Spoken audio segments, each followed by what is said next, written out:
चलिए शुरू करें फिर। दोनों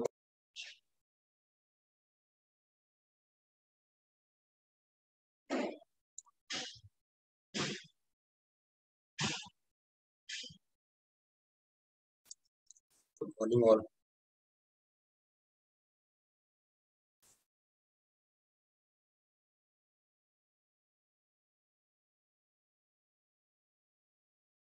चलिए तो शुरू करते हैं।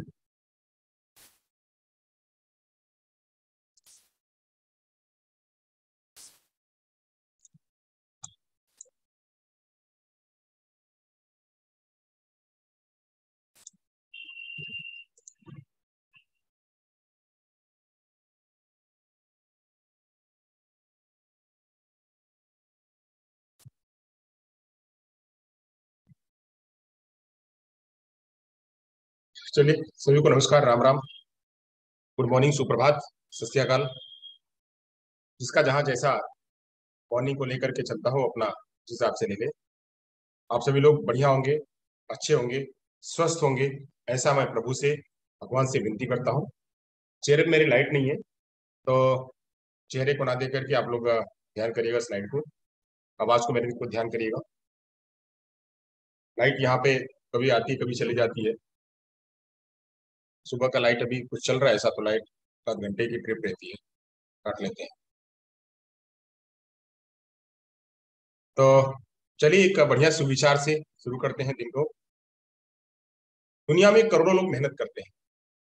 मेहनत करने वाले एक नहीं, बहुत सारे हैं। बहुत सारे लोग मेहनत करते हैं, फिर भी सबको भिन्न भिन्न परिणाम प्राप्त होते हैं। सबको एक जैसा परिणाम जो है वो रिजल्ट नहीं मिलता है। क्यों नहीं मिलता है? इन सब के लिए मेहनत करने वालों के तरीके जिम्मेदार होते हैं। कौन मेहनत किस तरह से करता है? हार्डवर्क सब करते हैं, बट उसमें स्मार्ट वर्क कौन करता है? हार्डवर्क के साथ साथ में स्मार्ट वर्क कौन करता है, वो बहुत मायने रखता है। कि आप मेहनत तो खूब कर रहे हैं, मेहनत खूब कर रहे हैं, मेहनत में आप कैसा मेहनत कर रहे हैं? क्या अपने को धारदार बना करके मेहनत कर रहे हैं, या अपने आप को आपको धारदार बना करके नहीं कर रहे हैं? तो ये जो है वह सबसे बड़ा है कि मेहनत करने का तरीका उसके लिए जिम्मेदार होता है। अतः व्यक्ति को मेहनत करने के तरीके में सुधार करना चाहिए। सभी लोग मेहनत करते हैं, लेकिन उसका रिजल्ट परिणाम जो है अलग अलग आता है। एक जैसा ही सबके लिए टाइम बना हुआ है कि नीट का जो एग्जाम है, या सीटेट का एग्जाम है, या यूपीटेट का एग्जाम है, या जो भी है, उसकी डेडलाइन सबको एक साथ ही मिलती है। और सब लोग एक साथ में तैयारी करते हैं, मेहनत करते हैं। सब लोग 12 घंटे 13 घंटे मेहनत करते हैं, बट पढ़ता कौन क्या है, क्या पढ़ता है, किस रूप में पढ़ता है, कैसे पढ़ता है, वह उस पर डिपेंड करता है। इसी पर एक कहानी हम मुझे याद आ गई है, मैंने बहुत पहले भी सुनाया हुआ आप लोगों को कहानी। कि एक बार क्या हुआ कि एक राजा ने, उसके यहाँ पे लकड़ियों का बहुत बड़ा ढेर, बड़ा अंबार लगा हुआ था। और वो लकड़ियों को, पेड़ बहुत थे, उनको जो है लकड़ी में कन्वर्ट करना था, पेड़ों को। तो वहां पे पूरे राज दरबार में उनके ये और उनके जो प्रजा में एक अनाउंस किया गया कि कौन बेहतर तरीके से लकड़ी काट सकता है। तो उसमें एक व्यक्ति आया, उसने कहा कि मैं इन लकड़ियों को बेहतर तरीके से और कुछ ही समय में काट सकता हूँ। तो बुलाया गया उसको, और वह व्यक्ति आया। उसने पहले दिन और दूसरे दिन तो बहुत मेहनत करी। पहले दिन और दूसरे दिन उसकी इतनी मेहनत थी कि उसने लकड़ियों का काट काट के उसके मतलब टुकड़े बना करके अंबार लगा दिया। पर तीसरे दिन से उसकी मेहनत जो है ना धीमी पड़ती गई। चौथे दिन में और पांचवें दिन में और मेहनत तो उतनी ही कर रहा है। जब उसका परिणाम है वह कम आ रहा है। परिणाम कम आ रहा है, क्यों आ रहा है? क्योंकि उसने एक बार तो अपने जो उसका कुल्हाड़ी थी, उस कुल्हाड़ी में उसने एक बार तो धार लगाई। उसके बाद दूसरी बार धार नहीं लगाई, तीसरी बार धार नहीं लगाई, चौथी बार धार नहीं लगाई। धार नहीं लगाई, मेहनत उतनी ही कर रहा, बट परिणाम धीरे धीरे कम होने लगा। धार उसकी मोटी हो गई और परिणाम उसका कम होने लगा। तो ऐसे ही यहाँ पे भी है। आप अपने आप को धारदार बना करके काम करिए। अपने अंदर में जुनून को रख करके काम करिए। हमें कितना टारगेट रखना है, उस टारगेट को ध्यान में रख करके। टारगेट कैसे अचीव होगा, टारगेट हमारे मन में कैसे पहुंचेगा, शॉर्ट टर्म मेमोरी में नहीं, लॉन्ग टर्म मेमोरी में कैसे जाएगा, उसको अप्लाई कैसे करेंगे, इन सब बातों को जब आप समझ करके बात करेंगे, तब जाकर के रीड का 130+ जो है वो आपका टारगेट पूरा होगा। तो 130+ टारगेट को पूरा करने के लिए मेहनत सारे लोग करते हैं, उसमें उसके ऊपर जाना, नौकरी को प्राप्त करना, वह आपको एकदम अलग तरीके से जाना पड़ेगा, तब जाकर के होगा। वही रतन टाटा जी इस बात को करते हैं। चलिए आइए, एक सुविचार हो गया। आगे चलते हैं। तो दिशा एकेडमी में आप सभी का स्वागत है। मैं संतोष सर आप सभी का दिशा एकेडमी में स्वागत करता हूं। आज मैं आपको एनसीएफ का अंतिम अध्याय, अंतिम क्लास में मैं आप सभी का स्वागत करता हूं। आज हम अंतिम अध्याय में आज हम 2 अध्याय पढ़ेंगे, अध्याय नंबर 4 और अध्याय नंबर 5। ये दोनों एक एक तो सेकंड लास्ट है और एक लास्ट है। कुल 5 अध्याय है। 5 अध्याय में से 3 अध्याय हमने कंप्लीट कर लिए हुए हैं। चौथा अध्याय और 5वां अध्याय आज हम कंप्लीट करेंगे और उसको भी पूरा करेंगे। आइए तो शुरू करते हैं। कितने लोग आ चुके हैं? लक्ष्मण जी, चित्रांश जी, मोनू। चलिए, उषा नहीं दिख रही है। उषा को बुला लीजिए क्योंकि वो भी रेगुलर क्लास अटेंड करती हैं। उनका भी मिस ना हो। आखिरी क्लास है। आखिरी क्लास में बहुत सारी बातें हैं जहां से प्रश्न, इसमें से प्रश्न पूछे जाते हैं। चलिए तो आइए शुरू करते हैं। तो सबसे पहले तो बात करते हैं कि अब तक हमने क्या क्या पढ़ लिया है। जैसा कि मैंने बताया हुआ, राष्ट्रीय पाठचर्या की रूपरेखा, उसमें कुल 5 अध्याय हैं। 5 अध्याय में एक है पर्सपेक्टिव, परिप्रेक्ष्य, जो 1.1 से 1.7 तक की बात करी गई है। दूसरा है 2.1 से 2.9 तक की दूसरा अध्याय, जिसको कहा गया सीखना और ज्ञान। ये भी चर्चा हो गई इसकी। तीसरा वाला अध्याय है 3.1 से 3.11 तक, जिसे कहा गया पाठचर्या का क्षेत्र, स्कूल की अवस्थाएं और आकलन। इसमें 3 बातें करी गई हैं। पाठचर्या का क्षेत्र क्या क्या होगा, तो कल इस पर चर्चा हुई थी। पाठचर्या का क्षेत्र जैसे हिंदी हुआ, गणित हुआ, सामाजिक विज्ञान हुआ, कला शिक्षा हुआ और कार्य एजुकेशन हुआ। साथ साथ में और भी बातें इसमें रखी गई थी कि यह, जैसे इसमें एक और बात करी गई थी कि व्यक्तियों में कैसे सौहार्द बनाया जाए, तो शांति के लिए शिक्षा की भी इसमें बात करी गई थी। तो यह सब विद्यालय में कौन कौन से पाठ्यक्रम रखे जाएंगे उनकी चर्चा करी गई थी। विज्ञान की चर्चा करी गई थी। तो यह सब हमें विद्यालय में, विद्यालय पाठचर्या में रखना है, क्योंकि एनसीएफ जो है वो बस मात्र खाली प्राइमरी एजुकेशन के लिए नहीं है, वो pre primary, primary, upper primary, secondary, higher secondary तक के लिए है। यानी वो प्री प्राइमरी से लेकर के हायर सेकेंडरी तक के बातों को यह बताता है। तो यह उसने सबको शामिल किया हुआ है। उसी के साथ साथ में इसने विद्यालय की अवस्थाएं बताई। विद्यालय की अवस्थाओं में प्री प्राइमरी होगा, फिर प्राइमरी होगा, अपर प्राइमरी होगा, सेकेंडरी होगा, हायर सेकेंडरी होगा। उसके अलावा कुछ बच्चे लोग बच जाते हैं तो उनके लिए मुक्त एजुकेशन होगा, यानी ओपन एजुकेशन होगा, एनआईओएस जैसा संस्थान।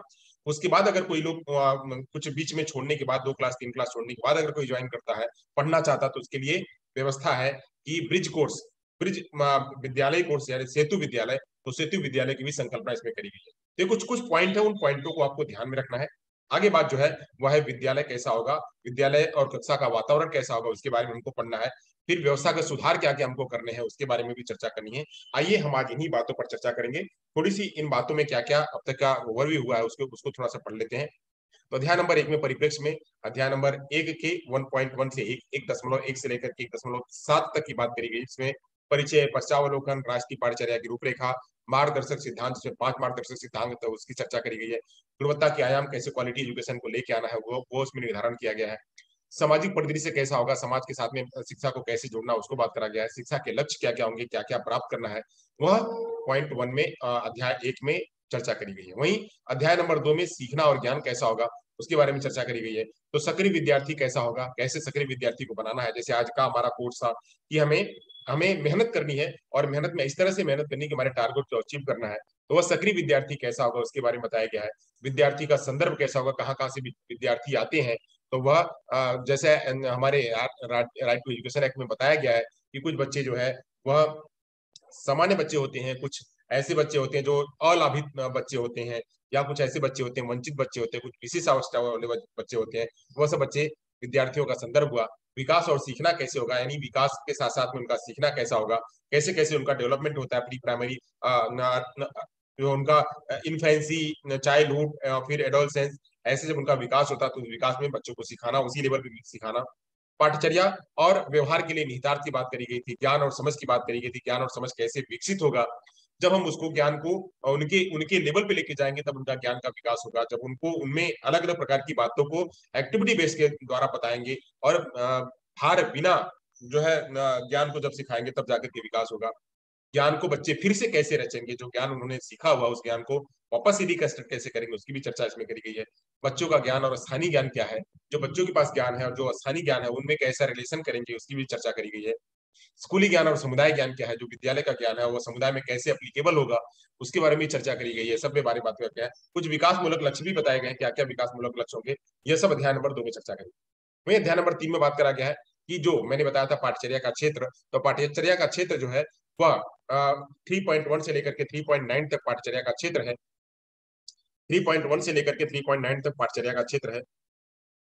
तो यहाँ पे चलिए, आज आज पेन काम कर रही है। हाँ, तो पाठचर्या का क्षेत्र भाषा, गणित, विज्ञान, सामाजिक विज्ञान, कला शिक्षा, स्वास्थ्य और शारीरिक शिक्षा, काम शिक्षा, शांति के लिए शिक्षा, आवास शिक्षा, यह सभी जो है वो पाठचर्या के क्षेत्र में आते हैं। वहीं स्कूल की अवस्था कैसी होती है? स्कूल की अवस्था में अध्ययन और आकलन की योजना है, जिसमें की चर्चा करी गई थी कि कैसा कैसा विद्यालय होगा।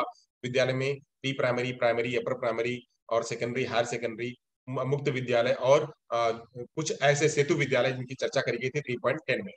वहीं 3.11 में क्या करा गया था? तो कहा गया था कि आकलन और मूल्यांकन कैसा होगा। तो आकलन और मूल्यांकन में फ्लेक्सिबल मूल्यांकन करना है, सारे बच्चों को ध्यान में रख करके मूल्यांकन करना है। मूल्यांकन में सतत व्यापक मूल्यांकन की बात कही गई है। वहां पे साप्ताहिक मूल्यांकन और मासिक मूल्यांकन, उसके बाद में छमाही मूल्यांकन, सालाना मूल्यांकन, इसकी भी चर्चा करी गई है।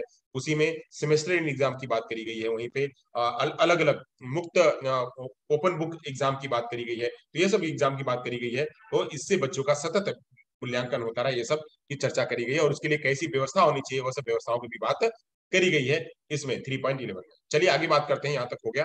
अब बात करेंगे अध्याय नंबर 4, जो कि आज हमको पढ़ना है, अध्याय नंबर 4। तो अध्याय नंबर 4 में है भौतिक वातावरण कैसा होगा। वो 4.1 में बात करा गया है कि भौतिक वातावरण का कथन है कि जैसे हमारा विद्यालय में क्या क्या होगा। तो विद्यालय में रसोई घर होगा, विद्यालय में हर एक क्लासरूम के हिसाब से क्लासरूम होंगे, एक प्रधानाचार्य का एक रूम होना चाहिए, वहीं पे एक वेटिंग रूम होना चाहिए, पानी की व्यवस्था होनी चाहिए, शौचालय की व्यवस्था होनी चाहिए, ये सब व्यवस्था, बच्चों के खेलकूद की व्यवस्था होनी चाहिए। ये सब भौतिक वातावरण की बात करिए, फिजिकल एनवायरमेंट की बात। वहीं साथ में सक्षम बनाने वाले वातावरण का पोषण कैसा होगा। ऐसा नहीं कि उस विद्यालय में सारे लोग जो है वो निगेटिव एटीट्यूड वाले हैं, कि वह सभी जो मिडिल वाले क्लास के बच्चे हैं उनको समझने वाले, या फिर ऐसे जो वहाँ की रीजनल लैंग्वेज है, रीजनल लैंग्वेज को भी बस तवज्जो देने वाले हैं, बाहर के जो कोई दूसरी भाषा को सीखने वाले हैं उनको नहीं देने वाले हैं, या SC ST वाले बच्चों को वहां पे वेलकम नहीं करते हैं, वहां पे उनका एटीट्यूड ऐसा नहीं है।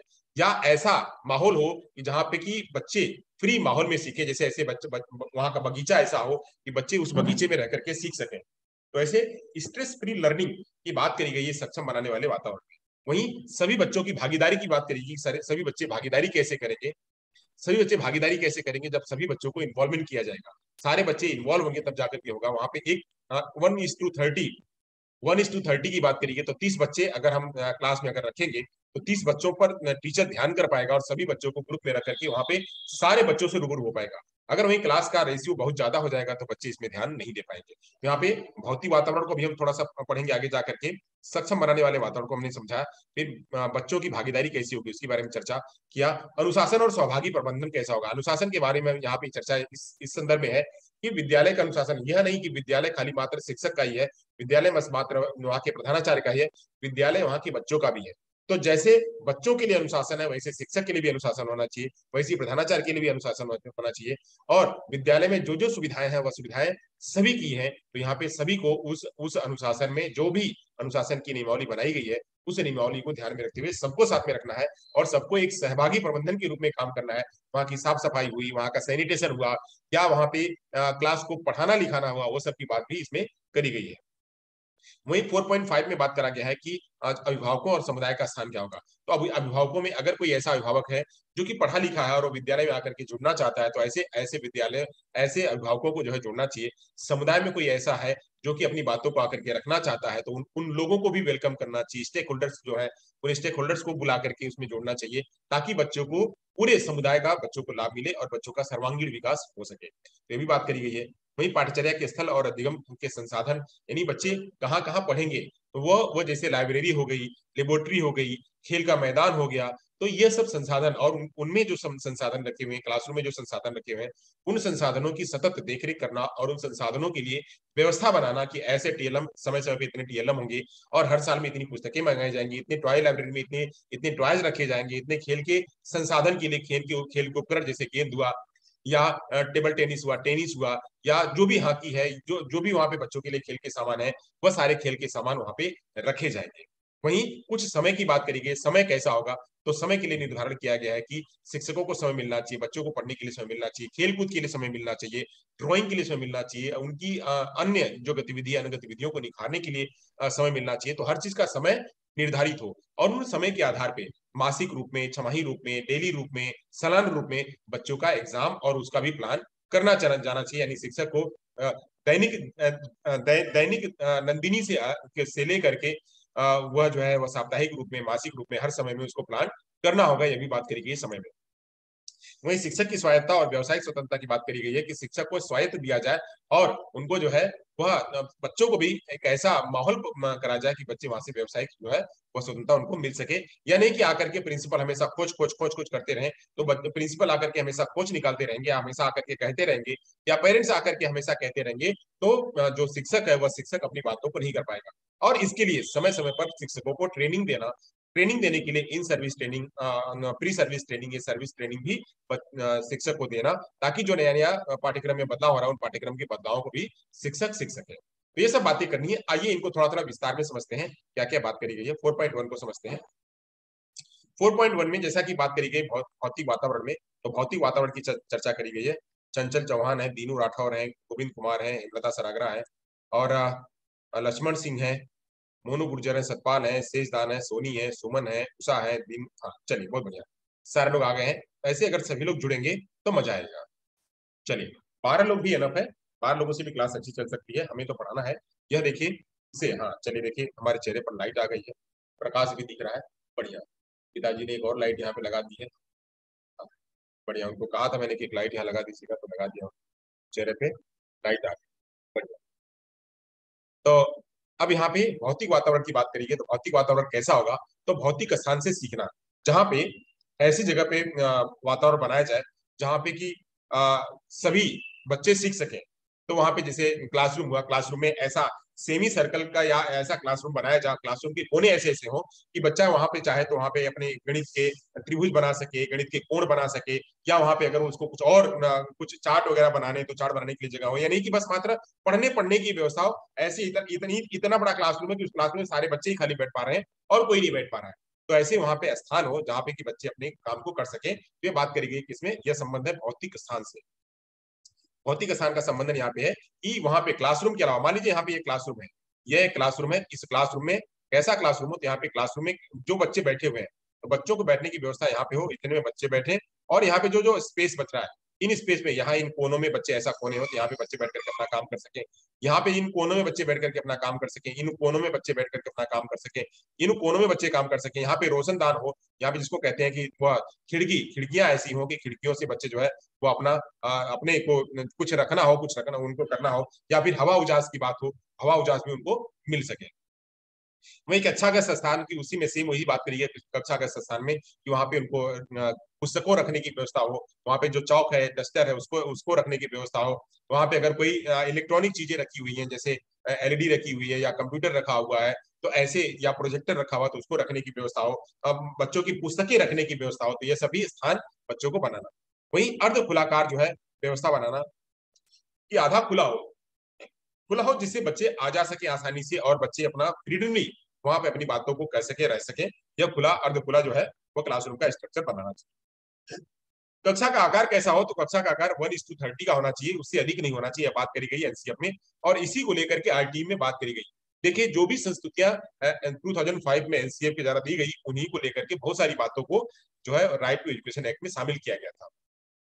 तो 1:30 का जो संकल्पना वह कहां से आई थी, वह आई थी एनसीएफ से। एनसीएफ में कहा गया था, और इस 1:30 को भी बताने का काम किसने किया था, तो यह 1966 64-66 में आप जानते हैं कोठारी कमीशन आया था। तो उस कोठारी कमीशन में ये बात करी गई थी कि कक्षा की जो उसका रेशियो है, क्लास का जो रेशियो है बहुत ज्यादा बड़ा नहीं होना चाहिए। तो यहाँ पे क्लास इतनी, इसकी साइज इतनी होनी चाहिए जिससे कि बच्चे पढ़ सके। तो 1:30 की संकल्पना यहाँ पे करी गई थी कि इससे ज्यादा जो है प्राइमरी विद्यालय में बच्चे ना हो। वही अपर प्राइमरी में इसकी संख्या बढ़ा करके 35 से 40 कर दी गई। तो 1:30 की संख्या हो। वहीं कोठारी आयोग ने 1966 की रिपोर्ट में यह चेतावनी दिया था कि बड़ी कक्षाएं शिक्षण स्तर में गिरावट के लिए जिम्मेदार होती है। अगर बड़ी बड़ी कक्षा हो जाएगी तो बड़ी कक्षाओं से शिक्षण का स्तर जो है वह बेहतर नहीं बनेगा। तो बेहतर नहीं बनेगा, इसलिए शिक्षण का जो रेशियो है, वह बच्चों का जो क्लास का रेशियो है वह 1:30 को रखा जाना चाहिए। वही कल एक प्रश्न आया हुआ था कि भीड़ भाड़ वाले इलाकों में, भीड़ भाड़ वाले इलाका नहीं, भीड़ भाड़ वाली कक्षा में, यानी एक से ज्यादा बच्चे, अगर मतलब वहां पे 30 से अगर ज्यादा बच्चे होंगे, 40 बच्चे होंगे, 50 बच्चे होंगे ऐसी क्लास में, तो वहां पे बच्चों में सृजनशीलता का जो विकास है वह नहीं होगा। तो सृजनशील अध्यापन तभी हो पाएगा जब क्लास का जो रेशियो है वह कम होगा।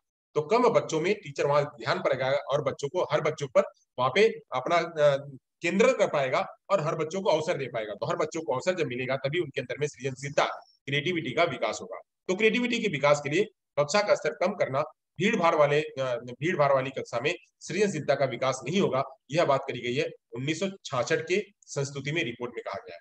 यह प्रश्न आया हुआ था। ये चैप्टर किसमें है? चैप्टर 4 में, 4.1 में भौतिक वातावरण में इसकी बात करी गई है। वहीं बात करा गया है कि स्थान, भवन, फर्नीचर संबंधी नियम, ये सब मानक तय किए जाए कि किस क्लास में, प्राथमिक बच्चों में कैसा मानक होगा, अपर प्राइमरी में कैसा मानक होगा, सेकेंडरी में कैसा मानक होगा, हायर सेकेंडरी में कैसा मानक होगा, वहां पे कितना इंफ्रास्ट्रक्चर, कितने टेबल होनी चाहिए, कितने कुर्सियां होनी चाहिए, कितने मेज होने चाहिए, कितने बाई कितने का क्लासरूम होना चाहिए, कितने वहां पे किताबें होनी चाहिए और कितने शिक्षक होने चाहिए, ये सब का मानक जो है वो भौतिक वातावरण में निर्धारण करना चाहिए। तो ये भी वहां पे इन्होंने अपने ड्राफ्ट में यह बताया, अपने यह जो संस्तुति थी इस एनसीएफ में, के दस्तावेज में उन्होंने ये सुझाया। चलिए बात करते हैं 4.2 में। तो 4.2 में सक्षम बनाने वाले वातावरण कैसे कहूंगे, तो उसमें औसतन 6 घंटे जो है एक दिन में 6 घंटे पढ़ाना और साथ साथ में 1000 घंटे पूरे वर्ष में पढ़ाना। तो यह बताया गया कि इतना ही एक शिक्षक को, एक विद्यार्थी को एक विद्यालय में इतना समय बिताना है, 6 घंटे मैक्सिमम जो है वह 6 घंटे विद्यालय में बिताना है और 1000 घंटे पूरे साल में बिताना है, यह बात करी गई थी। और इसी को लेकर के आप लोग जानते हैं, इसी को लेकर के आगे एनसीएफ जो हमारा राइट टू एजुकेशन एक्ट है उसी को लेकर के यहाँ भी यह डाला गया है। भौतिक संदर्भ में जहां वे काम करते हैं वहां का सामान वह आरामदेह हो, सुखद हो, व्यवस्था होनी चाहिए उसकी, और वहां पे न्यूनतम सुविधाएं उस विद्यालय में होनी चाहिए जिससे कि वहां का जो वातावरण है वह सुलभ हो सके और उससे सारे बच्चे लाभान्वित हो सके। तो वहां पे जैसे कुर्सी है, मेज है, कुल सुविधाएं जैसे शौचालय है, पीने का पानी है, बिजली है, इन सब की व्यवस्था वहां पे करनी चाहिए। यह मिनिमम जो रिक्वायरमेंट है, मिनिमम रिक्वायरमेंट तो वहां पे हर विद्यालय में करनी चाहिए जिससे कि विद्यालय में बच्चे जो पढ़ रहे हैं उन सभी का सही पोषण हो सके। चलिए थोड़ी और बात करते हैं, 4.3 की बात करते हैं कि सभी बच्चों की भागीदारी को कैसे सुनिश्चित करेंगे। तो सभी बच्चों की भागीदारी को सुनिश्चित करने के लिए कहा गया है कि एक समावेशी शिक्षा की संकल्पना करें। सभी बच्चे, यहाँ पे देखिए सभी बच्चों का इन्वॉल्व करना है। तो ऑल में सभी बच्चे आ जाएंगे वहां पे। जो वंचित बच्चे हैं वो भी आ जाएंगे, जो अलाभित बच्चे हैं वो भी आ जाएंगे, जो बच्चे डिप्राइव्ड इलाके वाले वो भी बच्चे आएंगे, जो विशेष आवश्यकता वाले बच्चे हैं वो भी आ जाएंगे, और उसमें जो गिफ्टेड बच्चे हैं वो भी आ जाएंगे, जो स्लो लर्नर है वो भी आ जाएंगे, और जो लड़कियां हैं वो भी आ जाएंगे, लड़के हैं वो भी आ जाएंगे, जो स्ट्रीट बॉय है वो भी आ जाएंगे, यानी सभी बच्चे उसमें आ जाएंगे। तो सभी बच्चों को एक समावेशी व्यवस्था करना, यह बात करी गई अध्याय नंबर 4 के 3 में, सभी बच्चों की भागीदारी में। वहीं दिव्यांगता को इस तरह से समझना, यहाँ पे यह बात करी गई एनसीएफ में, एनसीएफ के 4 पॉइंट में कहा गया है कि दिव्यांगता को एक सामाजिक जिम्मेदारी समझना। यह नहीं कि दिव्यांग बच्चे जो है वो आएंगे पढ़ लेंगे इतना ही, उसको अपनी एक सामाजिक जिम्मेदारी समझना। जैसे क्या होता है कि घर में या विद्यालय में यह रखा जाता है, कहा जाता है कि आप जैसे कहीं अगर सिग्नल है तो सिग्नल को तोड़ेंगे नहीं, या फिर आप बाएं तरफ से जाएंगे, या फिर आप छोटे बड़ों का आदर करेंगे। तो ये जो एक नैतिकता का भाव एक समाज में जो बनाया गया है, वैसे ही यहाँ पे भी इसको समझना कि हमारे जो दिव्यांग बच्चे हैं उन दिव्यांग बच्चों को पूरा क्रेडिट देना, उनको लेकर के चलना, तो एक सामाजिक जिम्मेदारी के रूप में समझना। विशिष्ट आवश्यकता वाले बच्चों को प्रवेश से रोका नहीं जाना चाहिए, जो कि हमारे राइट टू एजुकेशन एक्ट में इसको भी लिया गया था कि किसी बच्चे को रोकना नहीं है, सभी बच्चों को दाखिला देना है। तो दाखिला देने के लिए यहाँ पे 25% का आरक्षण रखा गया, और सभी बच्चों को पढ़ाने के लिए जो दिव्यांगता को लेकर के जो सुधार किया गया था, दिव्यांगता को लेकर के सुधार जो कब किया गया था, तो 2012 में जो दिव्यांग बच्चों के लिए सुधार किया गया था आरटी में, उनको लेकर के यह बात करी गई थी कि किसी भी दिव्यांग बच्चे को रोका नहीं जाना चाहिए, वह इसी संस्कृति के आधार पर किया गया था। तो ऐसे विशेष आवश्यकता वाले बच्चों को कहीं भी रोका नहीं जाना चाहिए, उनको पढ़ाना चाहिए। वहीं अगर एक और बात करी गई है कि अगर कोई भी बच्चा अगर फेल होता है तो उसकी जिम्मेदारी वह बच्चे की नहीं है, उसकी जिम्मेदारी वह विद्यालय को लेनी पड़ेगी। विद्यालय अगर कोई बच्चा फेल होता है तो वह असफलता विद्यालय की असफलता है, ना कि बच्चे की असफलता। तो विद्यालय ने इस प्रकार की व्यवस्था नहीं करी, इस प्रकार का मूल्यांकन सिस्टम नहीं किया, इस प्रकार से पढ़ाने का तरीका नहीं किया जिससे कि बच्चे फेल हो। तो बच्चों को पास करने के लिए, बच्चों को पास होने के लिए, बच्चों में अंदर वो क्रिएटिविटी को जागृत करने के लिए विद्यालय को उस हिसाब से रेडी होना पड़ेगा। तो रेडी होने की बात यहाँ पे करी गई थी विद्यालय को। यह सब देखिए छोटे छोटे पॉइंट है, यह एग्जाम में आते हैं, इन्हीं में से प्रश्न पूछे जाते हैं।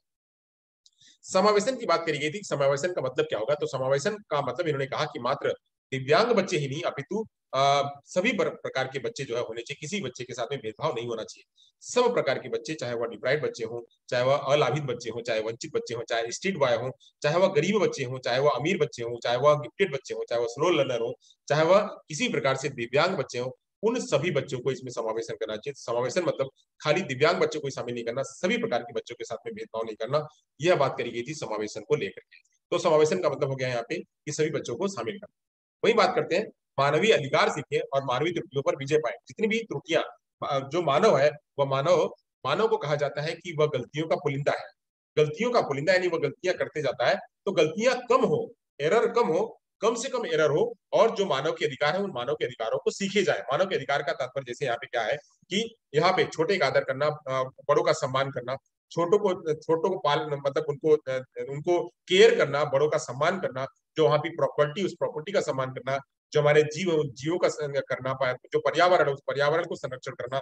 और वहां पे जो नियम बनाए हैं उन मानवता को बात को लेकर के, कोई अगर बच्चा किसी रूप में परेशान है तो उसको अपनी परेशानी समझना, उस परेशानी को लेकर के उसको एकदम उसके लिए तैयार रहना। तो ये सब बातें जो है मानवीय अधिकार को बात करी गई है। यह नहीं कि किसी के साथ में भेद विभेद किया जाए, लड़की नहीं पढ़ सकती, लड़का नहीं पढ़ सकता, दिव्यांग नहीं पढ़ सकता है, उसको गालियां दे दें, उसको ये कह दें, वो कह दें, ऐसे सारी चीजों को वह वंचित करके मानवीय अधिकार सीखे, ऐसी बात जो है वह करी गई है मानवीय अधिकार सीखने की बात।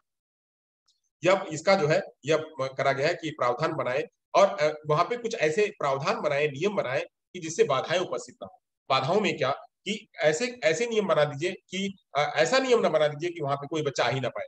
ऐसा नियम बना दिया कि भाई प्रवेश हम लेंगे, प्रवेश में जो पास होगा वही आकर के यहाँ पे शामिल होगा। तो ऐसे जरूरी नहीं है कि खाली प्रवेश में आपने एक डिसाइड कर दिया कि 60% से ऊपर जो पास होगा, यानी 60% जो लेकर के आएगा, 60% उसी को हम प्रवेश देंगे। ऐसा नहीं है। जरूरी नहीं है कि खाली यहाँ पे लिखित परीक्षा ही लीजिए। 60% आपको लेके आना है तो जरूरी नहीं है लिखित परीक्षा लीजिए, वहां मौखिक परीक्षा लीजिए, सांकेतिक परीक्षा लीजिए, कोई ड्राइंग की परीक्षा लीजिए। बच्चा जिस रूप में अपनी परीक्षा अपने अपने हुनर को दिखाना चाहता है उस रूप में बच्चे का हुनर दिखाइए, लीजिए, और उसी हिसाब से बच्चे को दाखिला दीजिए। तो यहाँ पे ऐसे प्रावधान बनाए जहाँ पे सारे लोगों का वेलकम हो। ऐसा ना हो कि वहां पे बाधा बने, यानी ऐसा प्रावधान बनाए विद्यालय में, ऐसा रैंप बनाए कि हर कोई बच्चा जो व्हील चेयर यूजर है वो भी चढ़ सके, या जो फिर वह कैलिपर लेकर के चल रहा है वो भी चढ़ सके, या कोई स्टिक लेकर के चढ़ रहा है वो भी चढ़ सके। ऐसा वहां पे कैप्शनिंग हो कि सारे बच्चों को पता चले कि यहाँ पे कक्षा 5 लिखा हुआ है, यहाँ पे कक्षा 4 लिखा हुआ है, यहाँ पे कक्षा 3 लिखा हुआ है, यहाँ पे विद्यालय से संबंधित कुछ कोर्स लिखे हुए हैं, यहाँ पे विजुअलाइज दिख रहा है कि बच्चे खेल रहे हैं, कूद रहे हैं, या बच्चों के अंदर में माता जो है वो पालन पोषण कर रही है, बच्चे गिल्ली डंडा खेल रहे हैं। ऐसे प्रेरणा देने वाले चित्र जो है वो विद्यालय पर हो। तो ऐसे कुछ बाधाएं, जो बाधा न बने, ऐसे कुछ प्रावधान भी बनाए। तो प्रावधान बनाने की बात करी गई है। प्रावधान वो विद्यालय चाहे तो प्रावधान बना सकता है, वहां का एसएमसी जो है, स्कूल मैनेजमेंट कमेटी है, वह बना सकता है, यहाँ वहां का मैनेजमेंट है वो बना सकता है। ऐसे प्रावधान बनाए। सरकार के अलावा भी जो प्रावधान है वो भी इसमें प्रावधान में रखे जाए। वहीं कुछ बात करी गई है भौतिक, सामाजिक तथा व्यवहार संबंधी बाधाओं को दूर करने की बात करी गई है कि जो भी भौतिक बाधाएं हैं या सामाजिक बाधाएं, जिसको कहा गया है physical attitudinal barrier, physical barrier या एटीट्यूडनल बैरियर या सोशल बैरियर। ये जो सोशल बैरियर, फिजिकल बैरियर और एटीट्यूडनल बैरियर है, इन सारे बैरियर को दूर करना। तो दूर करना, जैसे हमने कह दिया कि क्लास एक ऐसी ही क्लास है जहां पे बहुत ऊंचा है। अब ऊंचा है तो वहां पे दिव्यांग बच्चा कैसे आ पाएगा, या वहां पे कोई भी प्रकार का कोई साइन की बात ही नहीं है तो बच्चा यह बैरियर हो गया। एक प्रकार का बैरियर है, साइन कोई समझने वाला नहीं, बच्चा वहां साइन करके कर रहा है, वहां पे उसको सुनाई नहीं हो रहा है, तो ऐसे बैरियर को दूर करना। या एक ऐसी क्लासरूम है जहाँ पे बोर्ड पे कुछ लिखा जा रहा है, बच्चों को दिखाई नहीं पड़ रहा, तो ये भी एक प्रकार का बैरियर है। तो ऐसे स्ट्रक्चर बनाया जाए कि सारे बच्चे वहां पे देख सके, और जो ऐसे प्रावधान बनाए जाए कि बच्चे जो दिव्यांग बच्चे हैं वो आगे जाकर के सीख सके। और ऐसा हो कि बच्चे, सारे बच्चे जो है मिलजुल करके काम करें, कोऑपरेटिव लर्निंग के साथ में बात करें, टीम लर्निंग के साथ में बात करें, और ऐसे बच्चों की व्यवस्था करी जाए। और हर पेरेंट्स हर बच्चों का स्वागत करे, ऐसी बात जो है वो करी जाए। वहां पे किसी भी बच्चे के साथ में पार्शियलिटी ना हो, सारे बच्चों के साथ में स्वागत हो, ऐसा जो है वह एटीट्यूडनल बैरियर ना हो, फिजिकल बैरियर ना हो, सोशल बैरियर ना हो। इन सब बातों को ध्यान करा जाए। ऐसा ना हो कि वहां पे कोई एक बच्चा ऐसा है कि वह बहुत वहां के किसी बड़े किसी जो है प्रधान का बच्चा है, या मुखिया का बच्चा है, या किसी विधायक का बच्चा है, तो आ गया पढ़ने के लिए, तो उसके साथ में खाली वही बच्चे जो अमीर वाले बच्चे हैं वही पढ़ पाएंगे, दिव्यांग बच्चा उसके साथ में नहीं पढ़ पाएगा, या स्ट्रीट बॉय है वह नहीं पढ़ पाएगा, या उसका मान लीजिए वही एक वो भी पढ़ रहा है, विधायक का बच्चा पढ़ रहा है, ग्राम प्रधान का बच्चा पढ़ रहा है, वही ग्राम प्रधान के यहाँ काम करने वाले मजदूर का भी बच्चा पढ़ रहा है, तो यहाँ मजदूर के बच्चे के साथ में उसको भेदभाव करना, ऐसा विद्यालय में भेदभाव करने की बात यहाँ पे नहीं रखनी चाहिए एक शिक्षक को।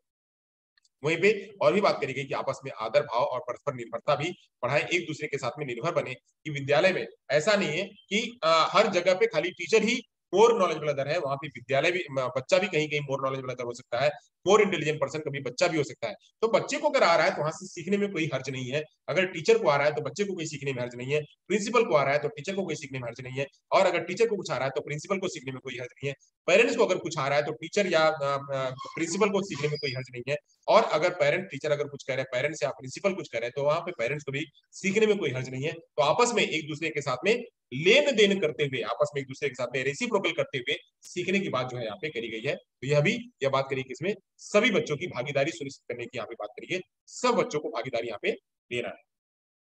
चलिए थोड़ी और आगे बात करते हैं, 4.4 की बात करते हैं।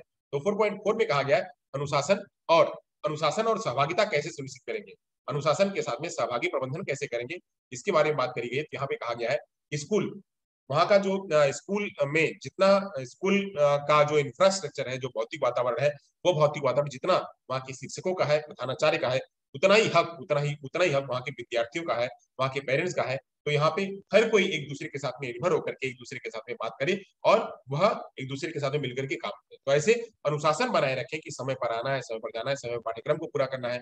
बच्चों को भी यह समय, बच्चों के अंदर में भी यह नियम, यह नैतिकता, यह भाव, अनुशासन का भाव वहां पे जागृत करना।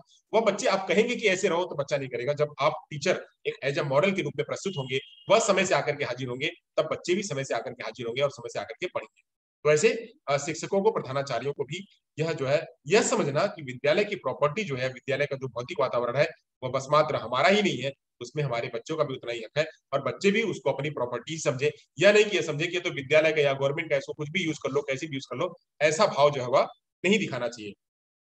तो जितने भी अनुशासन है या जो सहभागी प्रबंधन है, वो सहभागी प्रबंधन के हिसाब से काम होगा। अगर कोई चाहे कि मान लीजिए वहां पे अगर कहीं कोई टेबल की व्यवस्था नहीं है, बेंच की व्यवस्था नहीं है, तो ऐसा नहीं है कि खाली सरकार ही आकर के करेगी। अगर आप चाहें तो कोई ऐसा फंड यूज कर लें, तो फंड से वहां पे आप कोई टेबल की व्यवस्था कर लीजिए, कोई फैन की व्यवस्था कर लीजिए। अगर कोई देता है तो लेने में कोई हर्ज नहीं है, क्योंकि सरकार सरकार सारी व्यवस्थाएं एक साथ में नहीं कर सकती, धीरे धीरे करेगी। अगर आपको अर्जेंट कोई व्यवस्था चाहिए और आप उसको करने में सक्षम है, आप अपना श्रमदान या अपना अपना बुद्धि विवेक लगा करके वहां पे विद्यालय को और सुदृढ़ बना सकते हैं, तो बनाने में कोई हर्ज नहीं है। वहां पे विद्यालय प्रबंधन या फिर जो गवर्नमेंट है, या गवर्नमेंट का या मैनेजमेंट का कोई है, तो मैनेजमेंट आपको कभी नहीं कहेगा कि आप विद्यालय की प्रगति में बाधा बनिए या प्रगति ना करिए। तो वहां पे आप जो है अपने अपने बातों को लेकर के वहां पे अपनी बातों को रख सकते हैं। तो अनुशासन और प्रबंधन की बात इसमें करी गई है, जिसमें अध्याय नंबर 4.4 में। चलिए अध्याय के 4.5 में क्या कहा गया, अभिभावकों और समुदाय के लिए स्थान। यानी यहाँ पे इसमें यह चर्चा करा गया है, कहा गया है कि जितना, मान लीजिए कोई कंटेंट है, कोई पाठ में कोई पाठ आ गया, उस पाठ में कोई जो पेरेंट्स है या कोई समाज का कोई व्यक्ति है, वह समाज का व्यक्ति उसमें बहुत ज्यादा अपनी नॉलेज रखता है और वह आकर के करना चाहता है कि मैं भी इसमें अपनी चर्चा कर सकता हूँ, मैं बात करूंगा, तो उनको बुला करके चर्चा करवानी चाहिए। तो समुदाय के लोगों को, अभिभावकों को, इन लोगों को बुला करके परिसर में चर्चा करनी चाहिए और वहां पे सारे लोगों को शामिल करना चाहिए। तो इससे क्या होगा, इससे पेरेंट्स का भी सहभागिता बढ़ेगी, जो समुदाय है उसकी भी सहभागिता बढ़ेगी और वह उनके नॉलेज को शेयर कर पाएंगे और इससे बच्चों का ज्यादा विकास होने में मदद मिलेगी। शिक्षक के पास और भी सारे हो सकते हैं काम हो, तो वह उन चीजों को अगर ना टच कर पाए, तो ऐसे लोग जो वहां पे हैं उनको भी शामिल कर सकता है, उनके प्रिंसिपल से, अथॉरिटी से, उनसे परमिशन लेकर के उनको बुला करके या काम करवा सकता है। तो ऐसे अभिभावकों की और जो समुदाय है उनकी भी यहाँ पे भूमिका और उनका भी स्थान लेना चाहिए। चलिए थोड़ी और बात करते हैं, आगे चर्चा करेंगे 4.6 की। तो 4.6 में कहा गया है पाठचर्या के स्थल और अधिगम। यहाँ पे पाठचर्या के स्थल निर्धारित करें, कौन सी चीजें कहाँ पे नहीं। पाठचर्या के स्थल में जैसे क्लासरूम है, जैसे लेबोरेटरी है, जैसे लाइब्रेरी है, तो लेबोरेटरी, लाइब्रेरी या कंप्यूटर रूम है, तो ऐसे जगहों पे जो है वो अधिगम की पूरा का पूरा वातावरण किया जाए। वहाँ पे पाठ्य पुस्तकें अच्छी तरह से व्यवस्था बनाई जाए, वहाँ पे न्यूज पेपर की व्यवस्था करी जाए, वहाँ पे मैगजीन्स की व्यवस्था करी जाए, ताकि बच्चे वहाँ पे जाकर के अपनी रीडिंग राइटिंग को बेहतर बना सके, वहां पे शांतिपूर्ण बच्चे पढ़ सकें और किताबों को आसानी से वह ले सके, दे सके। ऐसी किताबों को लेने देने पर भी व्यवस्था करी जाए। वहां पे किताबें बच्चे घर पे लेके जाए और घर पे ला करके समय पे जमा करें, तो ये भी बच्चों को जो है वह यहाँ पे वह अनुशासन की व्यवस्था करनी चाहिए। खेल के मैदान में, वहां खेल के मैदान की व्यवस्था करनी चाहिए, पुस्तकालय की व्यवस्था करनी चाहिए, शैक्षिक तकनीकी की व्यवस्था करनी चाहिए। शैक्षिक तकनीकी में ऐसा कोई लैंग्वेज की लेबोरेटरी है या फिर ऐसी कोई साइंस की लेबोरेटरी है, या वहां पे कोई और दूसरी लेबोरेटरी अपने बना रखा है, तो उन लेबोरेटरी में वहां पे टेक्नोलॉजी की व्यवस्था है, वहां पे कंप्यूटर की व्यवस्था है, तो वहां पे ले आकर के बच्चों को सिखाना। मान लीजिए जैसे परीक्षा पे चर्चा होती है, या फिर मन की बात मोदी जी करते हैं, या फिर कोई ऐसा कोई एजुसेट है, या फिर वह कोई और भी व्यवसाय से चैनल है, चैनल में कुछ बच्चों के लेवल की बात करी जा रही है जिसको आप नहीं पहुंचा सकते, वहां पे बच्चे उस यूट्यूब के चैनल के माध्यम से या उस एजुसेट के चैनल के माध्यम से बच्चे आकर के सीख सकते हैं। तो वह वहां पे उस क्लासरूम में लेके जाकर के बच्चों को सिखाना। तो वहाँ पे बैठक व्यवस्था अच्छी हो, यहाँ पे लाइट की व्यवस्था अच्छी हो, वहाँ पे कंप्यूटर की व्यवस्था अच्छी हो, तो ये सब व्यवस्थाएं भी वहाँ पे करना, ये सब भी बनाना, जिससे कि बच्चे वहाँ पे सीख सकें और बच्चे अपना समझे, ऐसी व्यवस्था करनी चाहिए। तो उपकरण और प्रयोगशालाएं जो है वहाँ पे समय समय पे उपकरण को जो अपडेशन है वह होता रहे, और जो उपकरण आ गए उन उपकरण को भी, यह नहीं खाली एक बार उपकरण आ गया तो बस रखा रह गया है, उसमें धूल खा रही है, तो धूल ना खाए, उसके सतत उसका जो है उपयोग उसमें धूल को हमेशा उसका धूल हटाएं, और उसमें लगातार अगर उपयोग करेंगे धूल नहीं लगेगी, और उसमें बच्चों को भी इन्वॉल्व करें, यह भी बात करी जा सकती है। अन्य स्थल और अवसर की भी व्यवस्था दें। जैसे मान लीजिए अगर बच्चा खाली पढ़ ही रहा है तो क्लासरूम में बैठे, ऐसा नहीं है, वहां पे बच्चे को लेके जाइए खेल के मैदान में, बच्चे को लेके जाइए कहीं और किसी पर्यटक स्थान पे या कहीं और अन्य स्थान पे लेके जाइए, वहां बच्चे को सीखने के लिए दीजिए। तो ऐसा बच्चे को अगर कहीं विजिट पे लेके जाना है तो विजिट पे लेके जाइए, कहीं टूर पे लेके जाना है तो टूर पे लेके जाइए, जिससे कि बच्चे के अंदर में यह सब सर्वांगीण विकास हो। यह भी बात करी गई है 4.6 के। वही कहा गया है कि बहुलता और वैकल्पिक सामग्रियों की व्यवस्था। तो यहाँ पे जो अलग अलग प्रकार के एक ज्ञान से एक पुस्तक से ही सारा ज्ञान नहीं मिल सकता, तो उसके लिए और भी चीजों की आवश्यकता पड़ सकती है। जैसे हम बात करें तो हमें मैप की आवश्यकता पड़ सकती है, ग्लोब की आवश्यकता पड़ सकती है, वही हमको जो है चार्ट की आवश्यकता पड़ सकती है, चार्ट ले लीजिए। वही हमको हो सकता है कि कंप्यूटर की आवश्यकता पड़े, या वही हमें हो सकता है कोई सॉफ्टवेयर की आवश्यकता पड़े तो सॉफ्टवेयर ले लीजिए, या वही हो सकता है कोई हार्डवेयर की आवश्यकता हो वो ले लीजिए, या वही हो सकता है किसी स्पेशल एजुकेटर की आवश्यकता हो वो ले लीजिए, या वही हो सकता है रिसोर्स रूम की आवश्यकता हो वह ले लीजिए। जो भी बच्चों को पढ़ाने में जो मदद करे, लेबोरेटरी की लैंग्वेज लेबोरेटरी है या साइंस लेबोरेटरी, उसकी अगर आवश्यकता पड़े तो वहां पे बच्चों को लेके जाइए, ताकि बच्चे ज्ञान को अपने विकास कर सके और बच्चे अपने खुद से ज्ञान को सीख सके। वह भी बात करी गई है कि वहां पे वैकल्पिक सामग्रियों की व्यवस्था होनी चाहिए, कि बच्चा अगर यह नहीं सीख रहा है तो बच्चा इस तरह से सीख सके।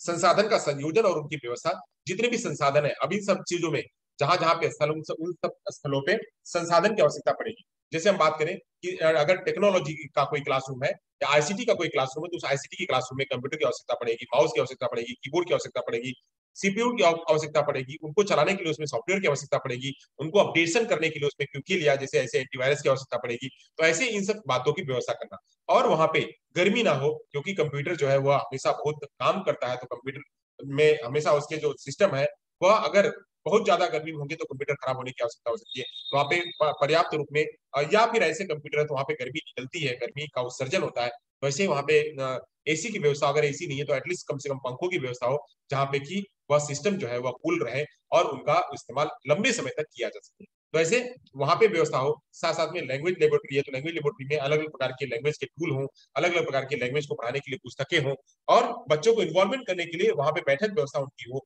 और उनको उपयोग करने के लिए एक्सेशन रजिस्टर हो या रजिस्टर जिसमें बच्चे जो लेके जा रहे हैं उनका लेन देन हो सके, यह भी व्यवस्था के साथ में होनी चाहिए।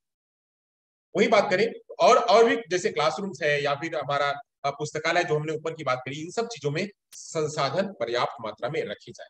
संसाधन पर्याप्त मात्रा में रखे जाएंगे तो बच्चे जो है उनका लेन देन कर पाएंगे और उससे वह सीख पाएंगे। और ये भी नहीं खाली संसाधन ला करके रख दिया और वहां पे बच्चों को दिया जाने ही नहीं दिया जा रहा है, तो ये संसाधन रखने का क्या मतलब है? संसाधन अगर लाए गए हैं, संसाधन सरकार के द्वारा दिया गया है या किसी एनजीओ के द्वारा दिया गया है या किसी पेरेंट्स के द्वारा दिया गया है, तो उसका बच्चों तक पहुंच हो, बच्चे उसको रीच कर सके, तो वहां पे रीच करने के लिए भी बच्चों को व्यवस्था करनी चाहिए। तो इसकी भी व्यवस्था यहाँ पे करी गई है, यह व्यवस्था की बात करी गई है अध्याय 4 के 4.6। वही आइए बात करते हैं 4.7 की। तो 4.7 में बात करा गया समय की। तो समय समय जैसे मौसम होते हैं, उन मौसम के आधार पर समय में बदलाव किया जाना चाहिए। जैसे आप लोग देखते हैं कि गर्मी के समय में विद्यालय का समय बदल जाता है, वही सर्दी के समय में विद्यालय का समय बदल जाता है। तो सर्दी के समय में ऐसा नहीं कि रिजिड होकर के बहुत ज्यादा वहां बर्फ पड़ रही है या बहुत ज्यादा कोहरे पड़ रहे हैं या बहुत ज्यादा ठंड है, तो विद्यालय खोल के रखो। तो ऐसे विद्यालय में बच्चे बीमार होंगे तो ऐसे विद्यालय खोल करके क्या हो सकता है? तो वहां पे गाइडलाइन जो समय समय पे वहां के जो वहां पे स्तर पे, तहसील स्तर पे, ब्लॉक स्तर पे या जिले स्तर पे जो भी समय या नियमावली बनाई जा रही है, उन नियमावलियों का वहां पे पालन करें। और यहाँ पे इसी एनसीएफ के आधार पे जो अथॉरिटी है, उन अथॉरिटी को भी ध्यान में रखना चाहिए कि अगर किसी इलाके में बाढ़ जैसी व्यवस्था आ गई है या किसी इलाके में बहुत ज्यादा ठंड की व्यवस्था आ गई है या किसी इलाके में बहुत ज्यादा बर्फ पड़ रही है, तो वैसे इलाकों में यह नहीं हो कि पूरे प्रदेश में कहीं छुट्टी नहीं है तो हमारे हमारे जिले में भी छुट्टी नहीं होगी या उस पर्टिकुलर इलाके में छुट्टी नहीं होगी। ऐसा नहीं, उसके लिए रिजिड व्यवस्था ना हो, वहां पे वह फ्लेक्सिबल व्यवस्था हो कि वहां पे समय सारणी में बदलाव हो सके, वहां पे समय में भी व्यवस्था हो सके। ऐसे ही जो वहाँ पे शिक्षक है, यहाँ पे जहाँ जो प्रधानाचार्य हैं, उन प्रधानाचार्य को साप्ताहिक योजना बनानी चाहिए, दैनिक योजना बनानी चाहिए, मासिक योजना बनानी चाहिए, सत्रिक योजना, यानी एक सत्र में एक सेमेस्टर अगर पूरा हो गया तो एक सत्र पूरा हो गया, वो सत्रिक योजना बनानी चाहिए, वार्षिक योजना भी बनानी चाहिए, जिससे बच्चे को सारा का सारा ज्ञान मिल सके।